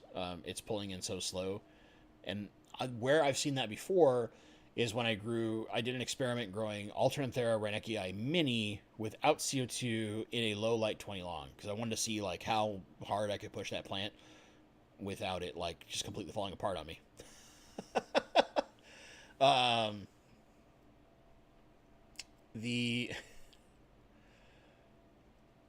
The problem really comes down to it loves bright light, but if it doesn't have CO2 and flow, then it creates that algae on the leaves. Does that make sense? So it's kind of getting back to what I was talking about there, Stephen, where that little bit of flow helps keep that extra detritus on there, kind of like how we're looking at, say, those Anubias we talked about earlier, and it prevents that like kind of nasty looking algae from showing up on the leaves. Carmo's Creations. Any tips for trimming Pogostemon stellatus octopus? Oh boy. Growing like a weed in my tank, I would like to achieve a bushy, contained look. Right now, it's a jumbled mess. Oh, man. I both love and hate Pogostemon octopus because of exactly the problem you're describing. It grows like a weed, and it's basically impossible to contain. It grows so fast because of the way it is as a plant that it's hard to get it to get bushy without basically just like trimming every little baby plant off, ripping it all out, and replanting it, and being like really hands-on. So the way that I would achieve a bushy growth look is a different plant, sadly. I would look at Pogostemon erectus, especially if you're using CO2. Now, if you're not using CO2, then I would probably start looking toward either Pogostemon stellata, which is sometimes called Eustralis stellata, and I'll actually type this out. It used to be called Eustralis, but it is been reclassified as a Pogostemon something like 6, 7, 10 years ago, something like that. I mean, it's a while ago, as far as we're concerned. Now, the nice part about that plant is if you have CO2 with the stellata, it gets a really cool purple undercolor. If you don't have CO2, it's fine. It'll grow. It gets a lot bushier. And it doesn't grow tall as fast. It gets a much more bushy look to it. But if you truly, truly, truly want a bushy-looking Pogostemon plant, other than Pogostemon erectus, because it has those very fine leaves, and some people don't like that look, you would want to try and find Pogostemon Heidelberg. And I will spell that out to you. This is tough to find now because most of the people that I knew that were growing that plant all stopped growing it at the same time. And it's like it just disappeared off the face of the planet, which sucks because now I want it again. And I've been looking for it for 6 months and haven't been able to find it. However, I haven't looked, admittedly, I have not looked really hard. I have been lazy searching. And by that, I mean, I went to people I knew that used to grow it, and all of them were like, oh yeah, I stopped growing and I moved on to a different plant. Because we're all like crazy people and moved to too many plants too often. Pogostemon Heidelberg looks kind of like Pogostemon octopus. It doesn't get the big whippy tops, but it has a like beautiful kind of like star pattern from the top. So if you look at it, it's just, you know, got this nice star pattern around it. And it's brilliant green and has a cool like whitish undercolor on the underside of the leaf. It stays very compact comparatively. Like it'll basically just grow to the water surface and stop and bush out. Especially if it's got good light. Especially if it's got CO2. But it doesn't have to have CO2. The big problem is just like Pogostemon octopus is like just a weed.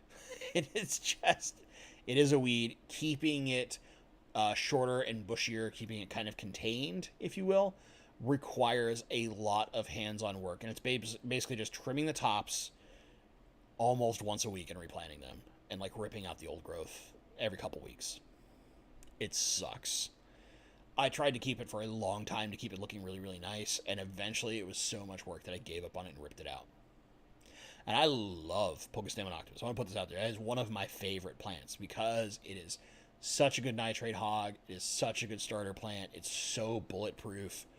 It looks so cool when it's in a little bit of flow and it gets long. It's got the big whippy leaves whipping all over the place. Beautiful plant. But man, it just grows and grows and grows and grows like crazy. Again, it is a weed. So, got that problem. It sucks. It sucks. It sucks. But I love it at the same time. It's the terrible part. All right. Elijah, the new member, what's up? Recently bought Brightwell Vita F for my shrimp. So that's a Vitamarin F, right? But did wonder how these might affect plant growth or algae growth. Yeah, so I really didn't see any algae issues when I was dosing the Vitamarin at all. It is kind of a thin. It's basically just vitamins, right? So we're not talking any. So all of our like plant nutrients that we feed off of are a type of salt in the grand scheme of things, right? Vitamins like your B complexes, your C's, all your A's, they're not salts, so they don't trigger growth in plants the way that your nitrates and your borons and all that kind of stuff do. So typically, adding a vitamin supplement isn't really going to do anything as far as to plant or algae issues. It will, however, make something more present in the water system for the shrimp specifically. This is the shrimp version, but for whatever wild stock is in there, and keep kind of a better vitamin load going through their system so that they stay healthier, more vibrant, all the usual things that you would expect. Like if you have a super healthy person who takes all their vitamins and stuff, right? Probably going to have like nicer looking skin, better looking hair. They're not going to be all pale and weird like, me. Right? Same thing applies to our fish and our shrimp, right? If we have like we're getting good vitamins, we're eating a healthy diet, we're gonna show better color, we're gonna look healthier, we're gonna grow better, blah blah blah. We're gonna have more. In the case of fish and shrimp, we have more babies, all that usual stuff. So I did not observe any issues. I'm still using it. Now part of that is they're in a tank that had bladderwort, which that stuff is a pain in the butt, but also grows really well. So maybe it was growing slightly faster, but it grows at such a prolific rate, it's hard to tell the difference. It's just that kind of how it is. All right. We are an hour and a half in. We got like 25 minutes left of the stream. I have finally made it to the bottom of chat. And then Brian also asked a question. Is it okay to grow plants in clay pots with root tabs and EcoComplete? Yeah. There's plenty of people that do it with, whether it's EcoComplete or Fluval Stratum or whatever. That, you just have clay pots. It keeps them a little more protected from certain fish. Like if you have some of the cichlids that might be rooting around a lot, keeping it in a clay pot prevents them from rooting around, and they'll have sand elsewhere or whatever so that they can root through that kind of stuff and protect their plants and not have them get uprooted and pulled and yanked and all that kind of stuff. Or just you want a simpler look where it's just like I can just transfer this pot of plants to whatever tank I want whenever I want. Yeah, works just fine. I've seen plenty of people do it with success, and it's a perfectly valid strategy to growing plants. Okay, stretch a little bit there. So any other questions? If you do have one, just at Bentley Pasco highlights it for me. We've got like 55 concurrent viewers right now, so thank you all you folks. If you, the obligatory, if you haven't hit the like button, please do. Just gently caress it. Just loving little touch, gentle, nice and soft. I hate the smash the like button thing. It's like, can't really smash it. It's a click. It's a gentle thing. It's a soft thing. So we're not destroying our mouse or screen for that. Oh yeah, Brian's asking because of cichlids. Yep. Yeah. No. That's a great way to have some plants with cichlids and keep them relatively protected. It's like cichlids, man. I like certain cichlids and I hate them at the same time. Ooh, Geekalotl, really great question. Hardscape preference, wood or stone? Ooh. Depends on what I'm trying to accomplish. So in the case of with rainbow fish, I almost never want hardscape because they're so dumb they run into everything. So I'm trying not to let them smash their faces. But if I were to say a preference, I tend to prefer the look of stone, but I prefer the effect of wood. So that's a terrible answer, right? Because you're like, wait a minute, you just answered both.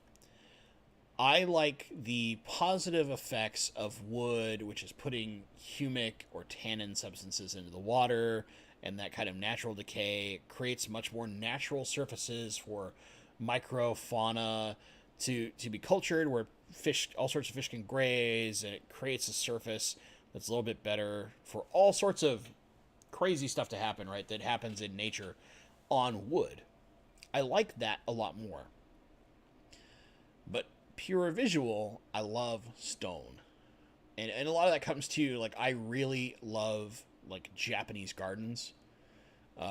It's just something that I really appreciate. If I could have one, I probably would. But the amount of work to establish one from what my house is set up as would take more than I probably want to spend without, building a fish room. I would rather build a fish room with that kind of money.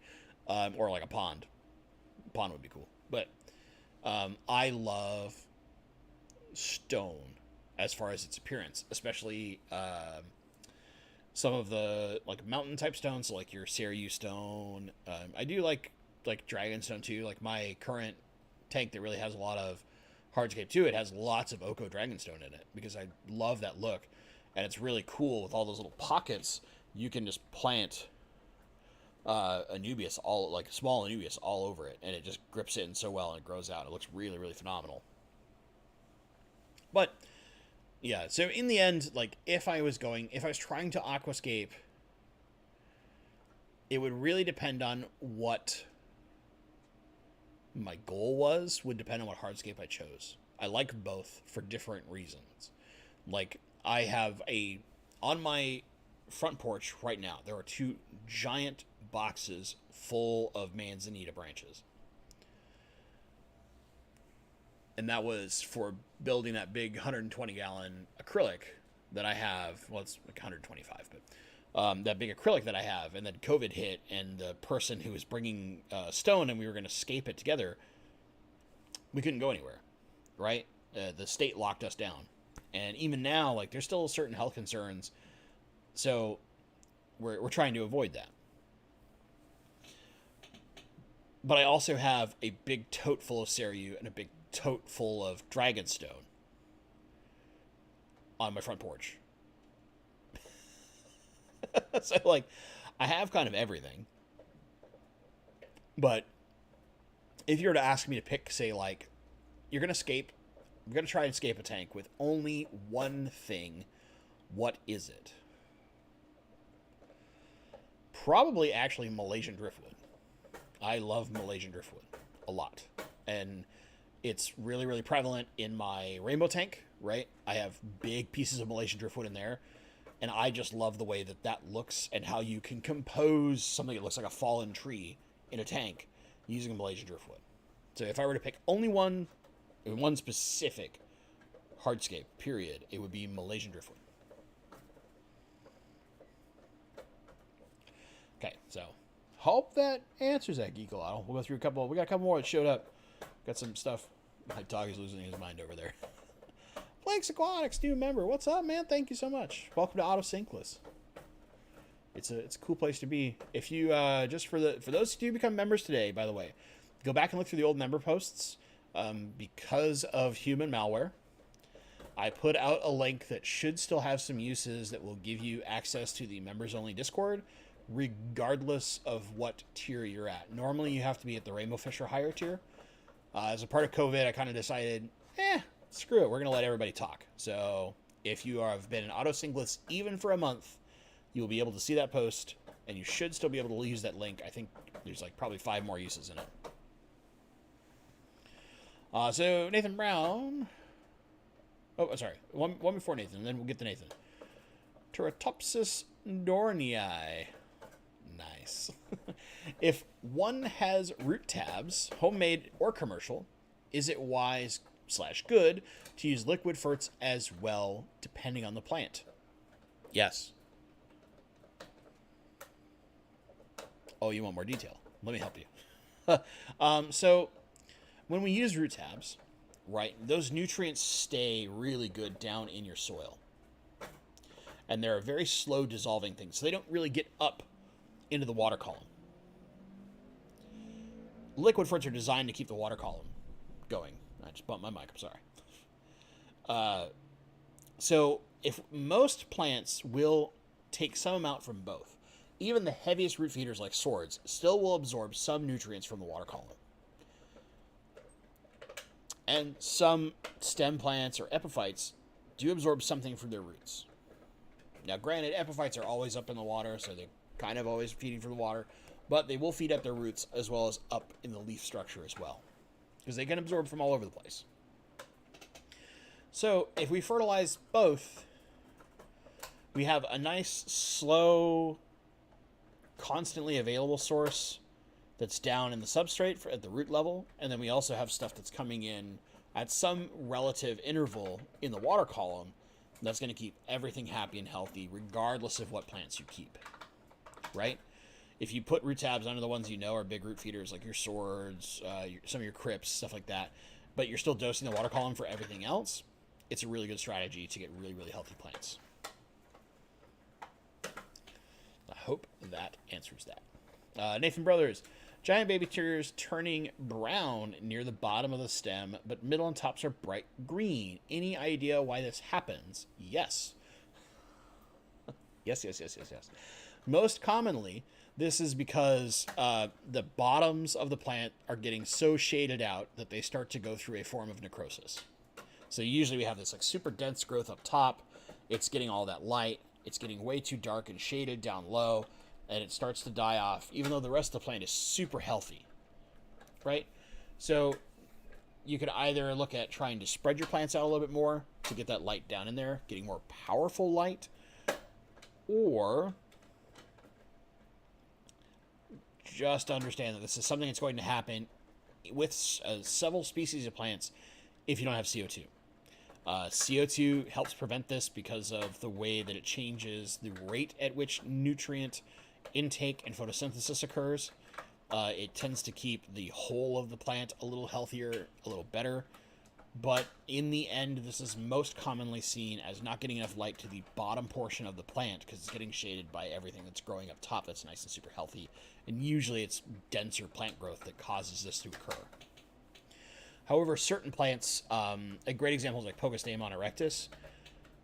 Without CO2, just the bottoms naturally die off as it grows tall and it bushes out. And that's kind of how it like repropagates itself as the bottoms die and it floats downstream a little bit and gets caught somewhere and reestablishes roots and locks itself back in. Certain plants will do that on their own naturally, but for the most part, it's light related. From Shumi, is it possible to kill a Nubius when you glue it on the roots? If you completely covered the roots in glue. Oh my goodness, my dog is being so loud. Guys, let me know in chat if that is getting a little too loud where he's just going crazy. Just because I'll do something to help quiet him down. He's chewing on something, so he's being kind of loud. He's loud to me. Hopefully he's not very super loud in the mic. But yeah, so if you were like completely cover the roots in glue, yeah, you can kill it. Typically what I like to do with a Nubius when I'm gluing is I'll put a thin line. So like if this is my rhizome, right? I'm going to put a thin line along the rhizome and stick the side so that all the roots are coming out from the bottom like this, and stick the side of the rhizome against my hardscape. Okay, you just barely hear him. Great. Papalymo is going nuts. He's in his crate. He's in his den, as we like to call it. But to me, it's super loud. I'm just making sure it's not picking up too hard on the mic, which is part of why I'm trying to speak close to my mic, as you can see, to override that a bit. So yeah, I mean, I like gluing the side of the rhizome and trying to minimize the glue exposure to the roots. But yes, you could kill a Nubius by getting too much glue on the roots. The glue, as it cures, it's not burning the plant, but it can do things that prevent it from being able to uptake nutrients properly. And then if it's done like across too many roots, that can cause death to the plant or severe damage to the plant. We just want you to get the dog out so we can see him. We'll see about that in a few minutes. He'll only stay like calm in my arms for like 5 minutes at a time, and then he usually, especially like right now, he really wants to play because it's still early in the day, and we played for like 2 hours. And he's ready to go. He's a herding dog. He's got energy, so it's hard to keep him calm. But we might be able to bring him on for a few minutes at the tail end of the stream. I'll get up and go let the crazy boy out. Okay. So yeah, I hope that answers that, Shumi. So for Jackson Tax, I hope that's how that's supposed to be read. Can probably do a photo bomb. I'm wondering if I can add stem plants to a low-tech, low-light shrimp algae garden tank. It's very descriptive. I like it. I mean, yeah. It's just identify the stem plants that can handle low light. So this is probably going to be something like some of the Hygrophila species that can handle lower light, so not like willow hydro, but some of the bigger leaved ones, or like, for example, if you can find Hygrophila green olive, it can handle extremely low light fairly well. I wouldn't look at like rotalas. They tend to be, or any of the finer leaf stem plants, they tend to want bright light. Some of the Pogostemons can handle lower light, like the octopus that we've talked about before is really good at handling lower light. So it's all about identifying, and Ludwigias is the other one that are pretty good at handling low light. Identify the right stem plant, and then yes, you should be able to do that. So there's some options there, but it is more limited than, say, something like Cryptocorynes or Anubiases or Boos, which are the super low demand. Even Java ferns and Bulbitises, like your super low demand plants that can handle significantly low light. So it kind of depends on how you define the low light. I mean, are you talking like a 20 long with a Phoenix Stingray? That's not low light to me. That's like medium light, just because Phoenixes are actually really good on shallow tanks. But if it's like just ambient light through a window across the way, like it's on the other side of the room from the window and it's getting some ambient light, like, okay, now we're talking like extreme low light, and now it does limit the stems that we could use. So it's kind of like that. You've got some options, but they are slim. So yeah, I guess what I would say is like, really, seriously, shoot me a picture. Again, I'll put my email out there. It's bentley.pasco, if I can type. I hear you, boy. He's whining at me. And I can't type. Paying too much attention to the dog. My hands are at the like wrong angle on my keyboard because of my microphone. But yeah, no, seriously, Jackson Tax, like, shoot me an email and give me a picture of your tank, just so I can get an idea of like how much light you're getting and what you're doing, and I might be able to make some better suggestions on some stems that will work for you.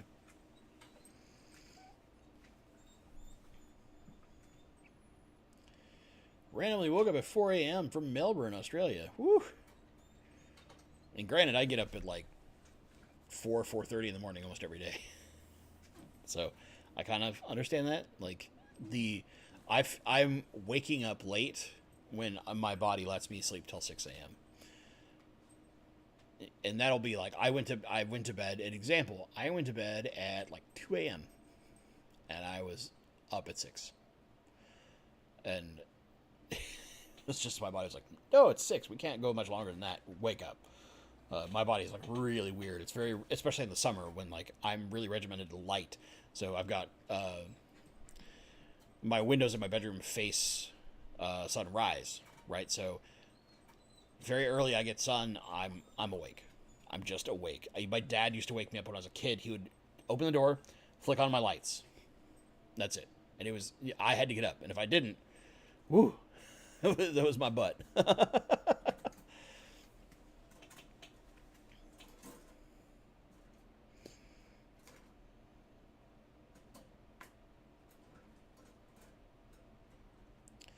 Interesting. So I'm looking at your comment, Shimi. So you glued on the rhizome in a line, but did damage to the leaves.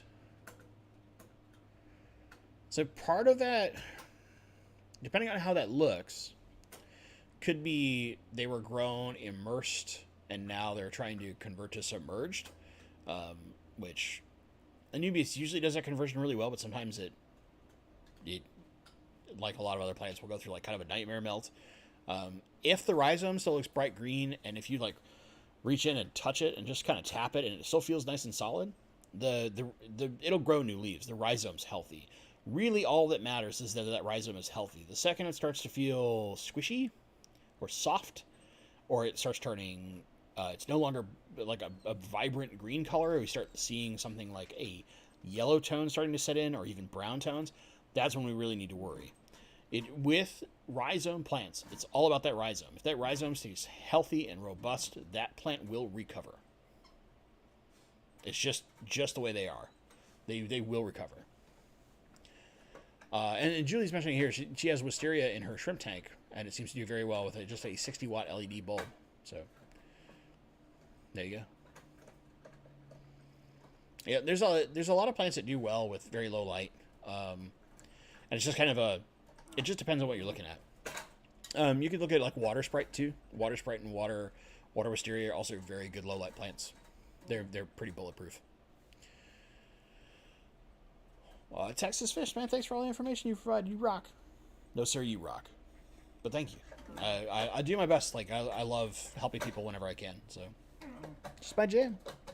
Oh my goodness, that boy. That boy dog is going crazy. We're almost to. I'll go get him in a couple minutes. I'm gonna answer like one more question, and then I'm gonna put a little like intermission screen on, so to speak. I'm gonna. Whoop. I'm actually gonna fix that now. I'm gonna do the one fish that I want.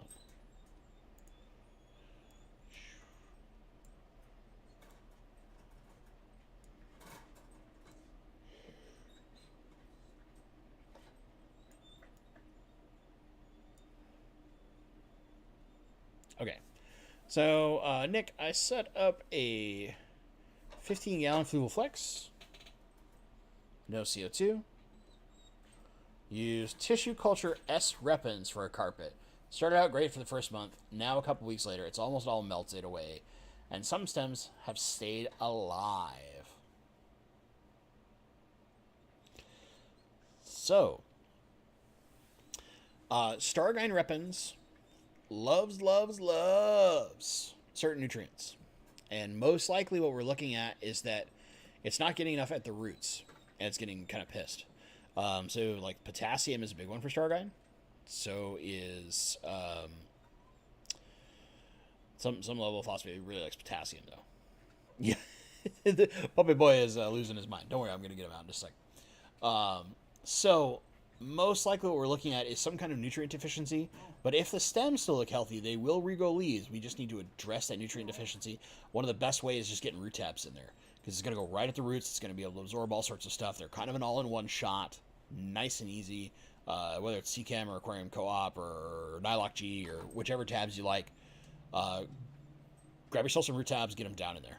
Get that food directly at the roots of those plants, and they can recover.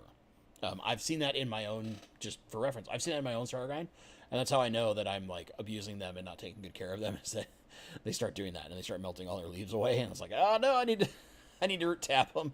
Stargine can be really picky. It also likes fairly strong light when it can get it. The Flex is not quite enough light for it to be like super happy, but it is enough to keep it going. And I've done it in a Flex before as well. So there's that. Yeah, you're dosing pump and a half of Easy Green, Easy Iron, root tabs to try. It's under the Tropica Aquarium soil powder. Yeah, just try some root tabs in there.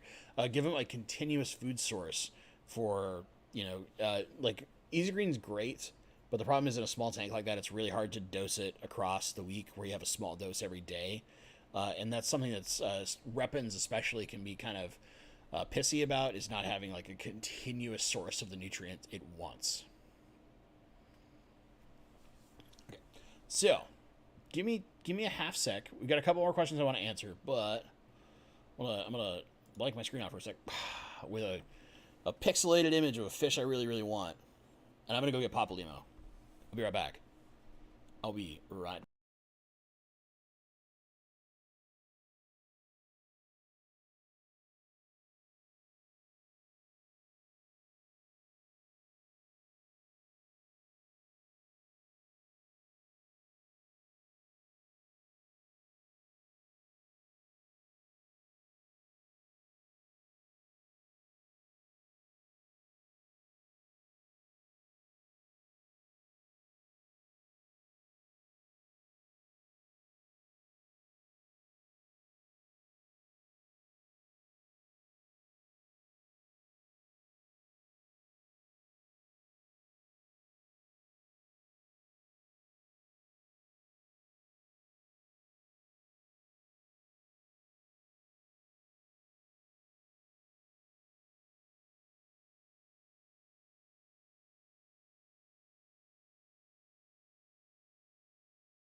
I'm back with the boy.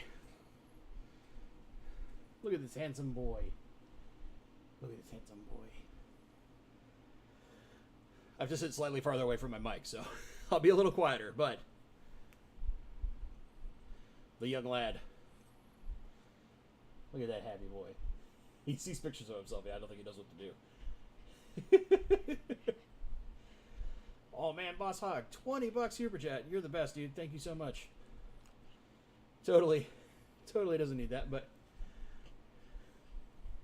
thank you so much. I'm happy to see you. I've seen you in a few streams. It's really awesome having you here, and you always ask cool questions too.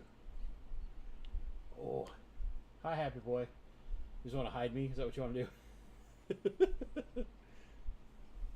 He's like, it's just perfectly covering my face. He's like looking at everything that I've got set up. It's kind of like, what is all this nonsense? And yeah, you, so that's the membership badge is the blue shrimp that a few of them have, and I believe it is 3 months. Oh yes, he's a happy corgi. Got that corgi grin. That big old hanging tongue. Happy boy. Yeah, so if you're a YouTube member, you'll start your first basically day, you'll have the Anubius, then you'll go to the cherry shrimp, and at 3 months, I believe, you go to the blue dream shrimp. Which, by the way, we've got enough members now to where we get some new emotes. Can I help you? Can I help you? What do you want down now? He's sniffing the mic, so if it starts making some noise, I'm sorry. Can you be good for me for a few more minutes? Can ya? Okay, there's a couple questions I want to answer in chat. Can you just... There, let me try moving it like this. Get your sat down like that. Will you sit? There's 2 questions I want to go back and get. Okay. So the first one is from Big Oki. I probably pronounced that terribly wrong. So algae on roots, epiphytes, how to get rid of it and reduce. The other algae on plants was black, now whitish, all in a shrimp tank. My thoughts. So what we're looking at typically is too much light. Because normally those roots should be against something and they're really not getting exposed, and the shrimp are going to keep them pretty clean. We might want to just dial our light down, because if you're at a shrimp tank, you're likely not feeding so much that you have excessive phosphates causing algae. That's a good boy. It's probably excessive light. So if you can dial your light back a little bit, that's your best option. Again, if you saw my email earlier, it's bentley.pasco@gmail.com.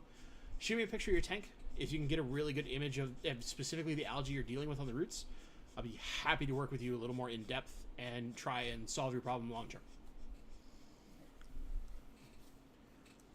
Okay, I gotta scroll. Buddy.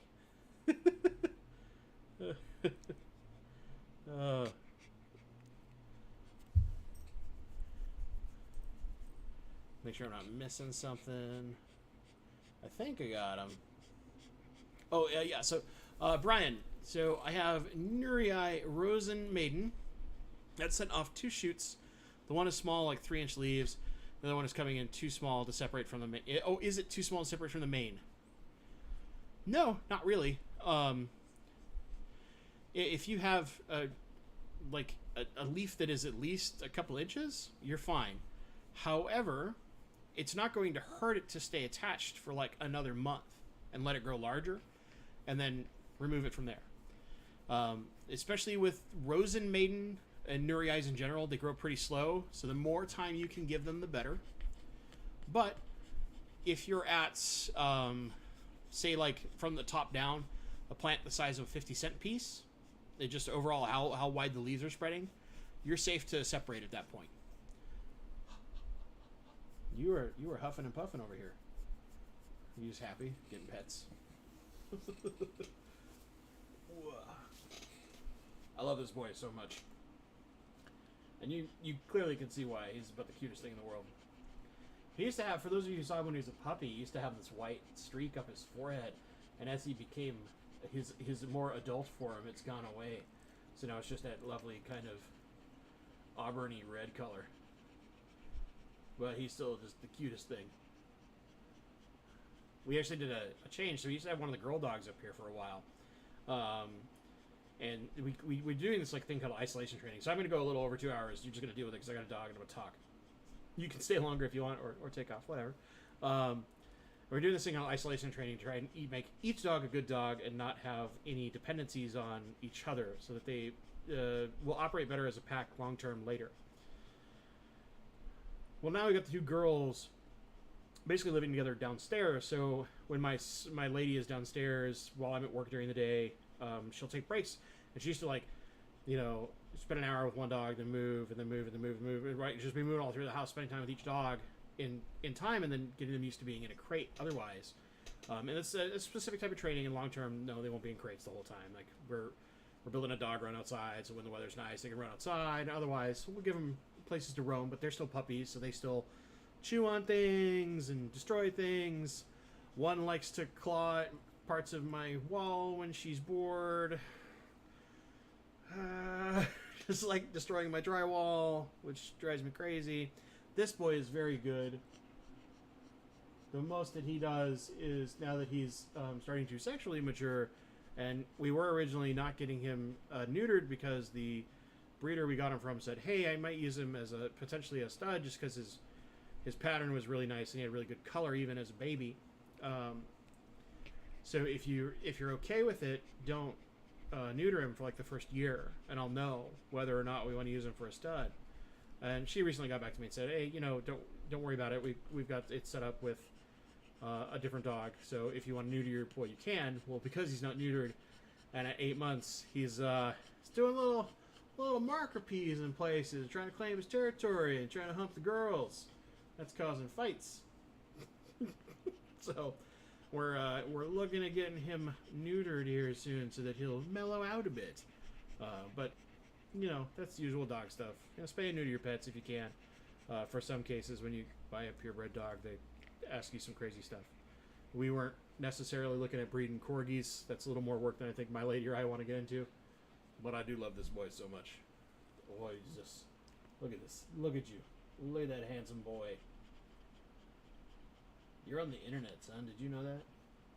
And yes, I do call him my son. This is my first child. You're going to deal with that. I'm a pet person. That's just how we roll. Okay, let's scroll and chat. Ready? Hang on. Hang on. Do, do, do, do, do, do.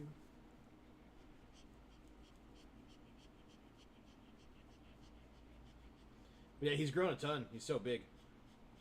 Teratopsis said, AR growing very well in a 40 breeder, removed livestock, and AR has lost most of their leaves and are pale. All conditions the same. Suggestions?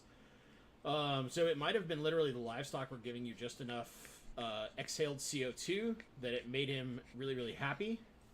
And now, or made the plant really, really happy. Made him really, really happy. Made the dog happy. That's why your plants, the dog is not happy, your plants are doing bad. So it might literally be the small amount of CO2 difference between having livestock in there respirating versus not.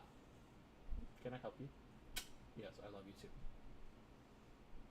Yeah, that's my shave balm, son. Okay, I think he wants to go down. Here you go, buddy. Here you go. He's getting a little antsy. I'm taking him downstairs to play like as soon as we're done with streaming here. So we'll get like one last question or so. And yeah, like if you really want for those who are Patreon versus memberships, I don't want to go too deep in this, but let me bring my mic slightly closer. Hey, leave that alone. Scrounging for stuff.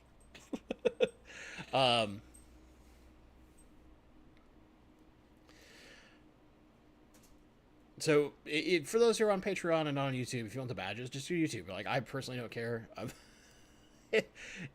try to give the same benefits. The only difference is YouTube has some built-in functionality that gives you cooler stuff. Technically, Patreon gives more to the creator, but I work a pretty good career. I'm not really worried about that. Julie, thanks for becoming a member. Julie's really awesome.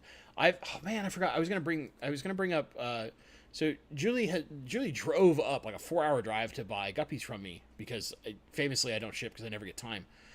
And we've become really good friends since. And she made this really awesome coffee cup with pictures of her blue guppies now that she's got them all around it. It's really really cool. And I meant to bring that up with me and totally spaced because I was running short on time and I had to do some microphone checks and all that kind of stuff before the stream started. Hello, boy dog. He's hiding under me. He's trying to scrounge. He's trying to see if Dad dropped something. Yeah, cheater. But yeah. So like that's really all it comes down to is Patreon. They didn't. My channel didn't qualify for membership, and technically shouldn't have qualified for membership. So I had a Patreon just cause. But now with memberships, there's slightly more things in that you get the badges and the emotes. So, if you're a Patreon, you want to cancel that and do a YouTube membership. Cool. Like, I don't care either way. Whatever makes you guys happy. It's definitely not needed. I just appreciate people that watch, like, comment. Like, that's really all you have to do. It's like the best thing in the world for a YouTube channel is that interaction with people's videos is the best for making a YouTube channel grow. We're all looking for that. Trying to help people. That's why we do these Q&As, which because COVID has like severely derailed this. I'll put this out to you guys because go back to live stream afterward. I put a comment at the very top. It's pinned, and feel free to reply to it. Since COVID has delayed me being able to get the online horticulture program going, I've thought about potentially for a short period of time streaming slightly more regularly instead of just once a month. If you're really interested in that, just until I can get back to like working with my developer friends and like properly getting the horticulture program up and running, which is what we got rid of an entire video week purposely to do that, and I've got as much in place as I can without being able to meet with those people. Let me know. Reply to that comment. Tell me, because I'm kind of down to like stream potentially even once a week. We'll see. It might be like every other week. We'll find it. We'll figure that out. But streaming potentially more regularly, or maybe like try to set something up where I show up on other people's streams. Maybe. I don't know. Try to find something, just fill that time for a little bit until COVID calms down enough to where I can properly get back to work on the project that I want to produce for you guys. So let me know. There's a pinned comment, like I said, on this live stream when it's done. Come back in like a couple hours and just reply to the comment. You don't have to watch this again, of course. But if you're going to watch the replay and somehow you're at this point, go down below in the comments, reply to that comment, let me know. Would you like to see a more regular stream? What would you like to see? Is it once a week? Is it every other week? Is it please stop streaming? I can't stand you. Whatever it is. Let me know. I'd like to hear you guys' feedback. Okay. I want to make sure there's a couple more questions I want to grab real fast, and then we'll end this bad boy because I want to take that sweet, loving, herding dog and take him downstairs to play for a bit. Brian's rescaping. Want to do some offshoots. Cool. So yeah, Nathan, aerial roots are basically a way the plant's trying to absorb more and more nutrients. And they're using it at the water column level. But this is also a way that I kind of get plants adjusted to my water system. Is I will not plant them right away. I'll wait them, and I'm looking for those kind of like effectively internodal roots to show up, and then I'm going to trim and plant. And now they're fully adjusted to my water system because I have brand new roots that have grown in my water. So there's kind of two ways to look at it. Ryan, it's kind of a probably next to last question here. I've got a red flame sword and a red melon sword that are struggling. I replanted with a root tab a month ago. No real effect. Do I need to do multiple root tabs to grow them? Potentially, yeah. You might need one under each plant or even multiple. In the case of red flame and red melon, I have seen issues getting them to convert. So they're grown in farms immersed where only the roots are in water. Which is similar to how they grow in the wild. Like, basically no swords grow fully submerged in the wild. They just can convert and handle it in our tanks. They can really struggle to convert. And it takes a lot of time. So, the big issue that we run into, right, is trying to make sure that they're happy, and then we get that good growth in that color. Those particular, like, I have melon swords in this, and right now they're not crazy happy because they need some root tabs again. is really what it comes down to. The other thing that we could look at is how long your lights are on. Swords don't necessarily care about how bright the light is. They care about how long their photo period is. AKA, I want to get light for a long period of time instead of a lot of light for a short period. You know, stems, we want a bright light for a short period because we want that really strong photosynthesis period and then cut it off, right? That's what's best for stems and fights algae really well. Swords want like 12, 13 hours of light a day. They really do. They want a lot of light. And it doesn't have to be really bright light. It can be like a fluval flex, which doesn't really produce a lot of light. But 12, 13 hours of light, and the swords will stay happy. My tank where I grow swords, and which the plecos have been chewing the heck out of them, so I probably have to move my plecos. But the tank where I grow swords, that light's on 13 hours a day. And it's a single beams work on a 90 gallon, so it's not really pushing a lot of light. But it's what helps keep, what for a while had those swords like super robust, super happy, is the photo period, not the photo intensity.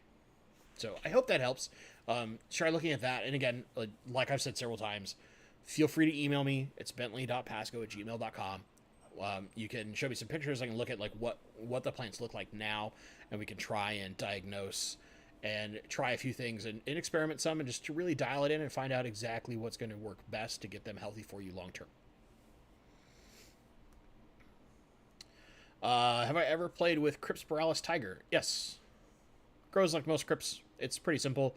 It just, again, likes a lot of iron. Like all crypts like extra iron. So it's a really cool plant. It's very, very pretty. I would definitely suggest it to anybody that hasn't tried it before and likes crypts.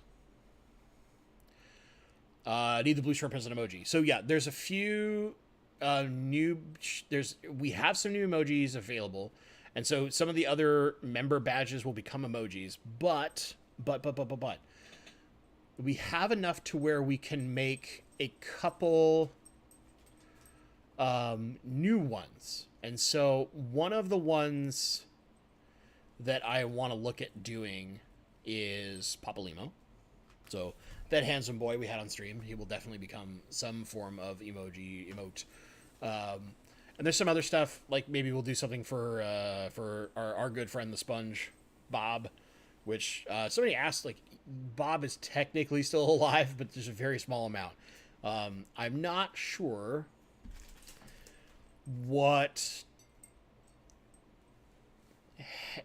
pissed the Sponges off, but there's a very small amount of Bob left, and it's attached to basically like a dead stem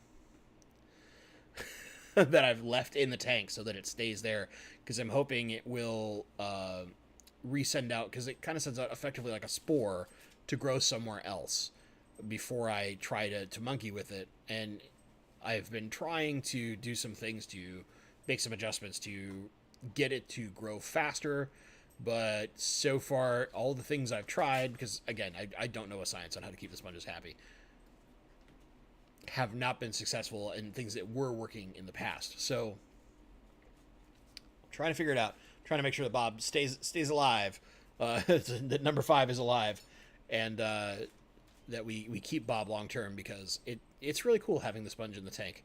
Like Bob Steenfot, so other Bob, has got freshwater clams. That's also very interesting to me, but because they're all filter feeders, right? So we kind of have to do the same things. I'm wondering if what I need to do is start growing a lot of green water outside and then start feeding that tank green water to help Bob get better. Right? It's actually like the next step I'm considering. I've got a tank outside full of water right now to create green water. It's just sitting in the sunlight waiting. So we'll see. Yeah, blue shrimp is emoji definitely coming. That's actually coming, I think, for the next couple of weeks. It's by the next stream. It should. Stream more, visit other folks' streams. All right. all right. People want some streams. But yeah, that's, I'm thinking for, at least for a short period of time, we might look at doing some extra streams. And yeah, I do want to do Blake's Aquatics for some of the folks that are in like Europe and Australia. The monthly stream will probably be in the mornings, which is, I know, hard to catch, but I want to do more like a one evening type stream. And we'll see what that is. Maybe it will be Sunday. I'm not sure. It'll depend. my Saturdays and Sundays are kind of how I do all my stuff. So Julie, just for those if you join, if you open the emoji section underneath, if you're there, you should see a little icon that says custom emojis. It should list them right at the top, but otherwise, they all have colons around them. But an example would be, oop,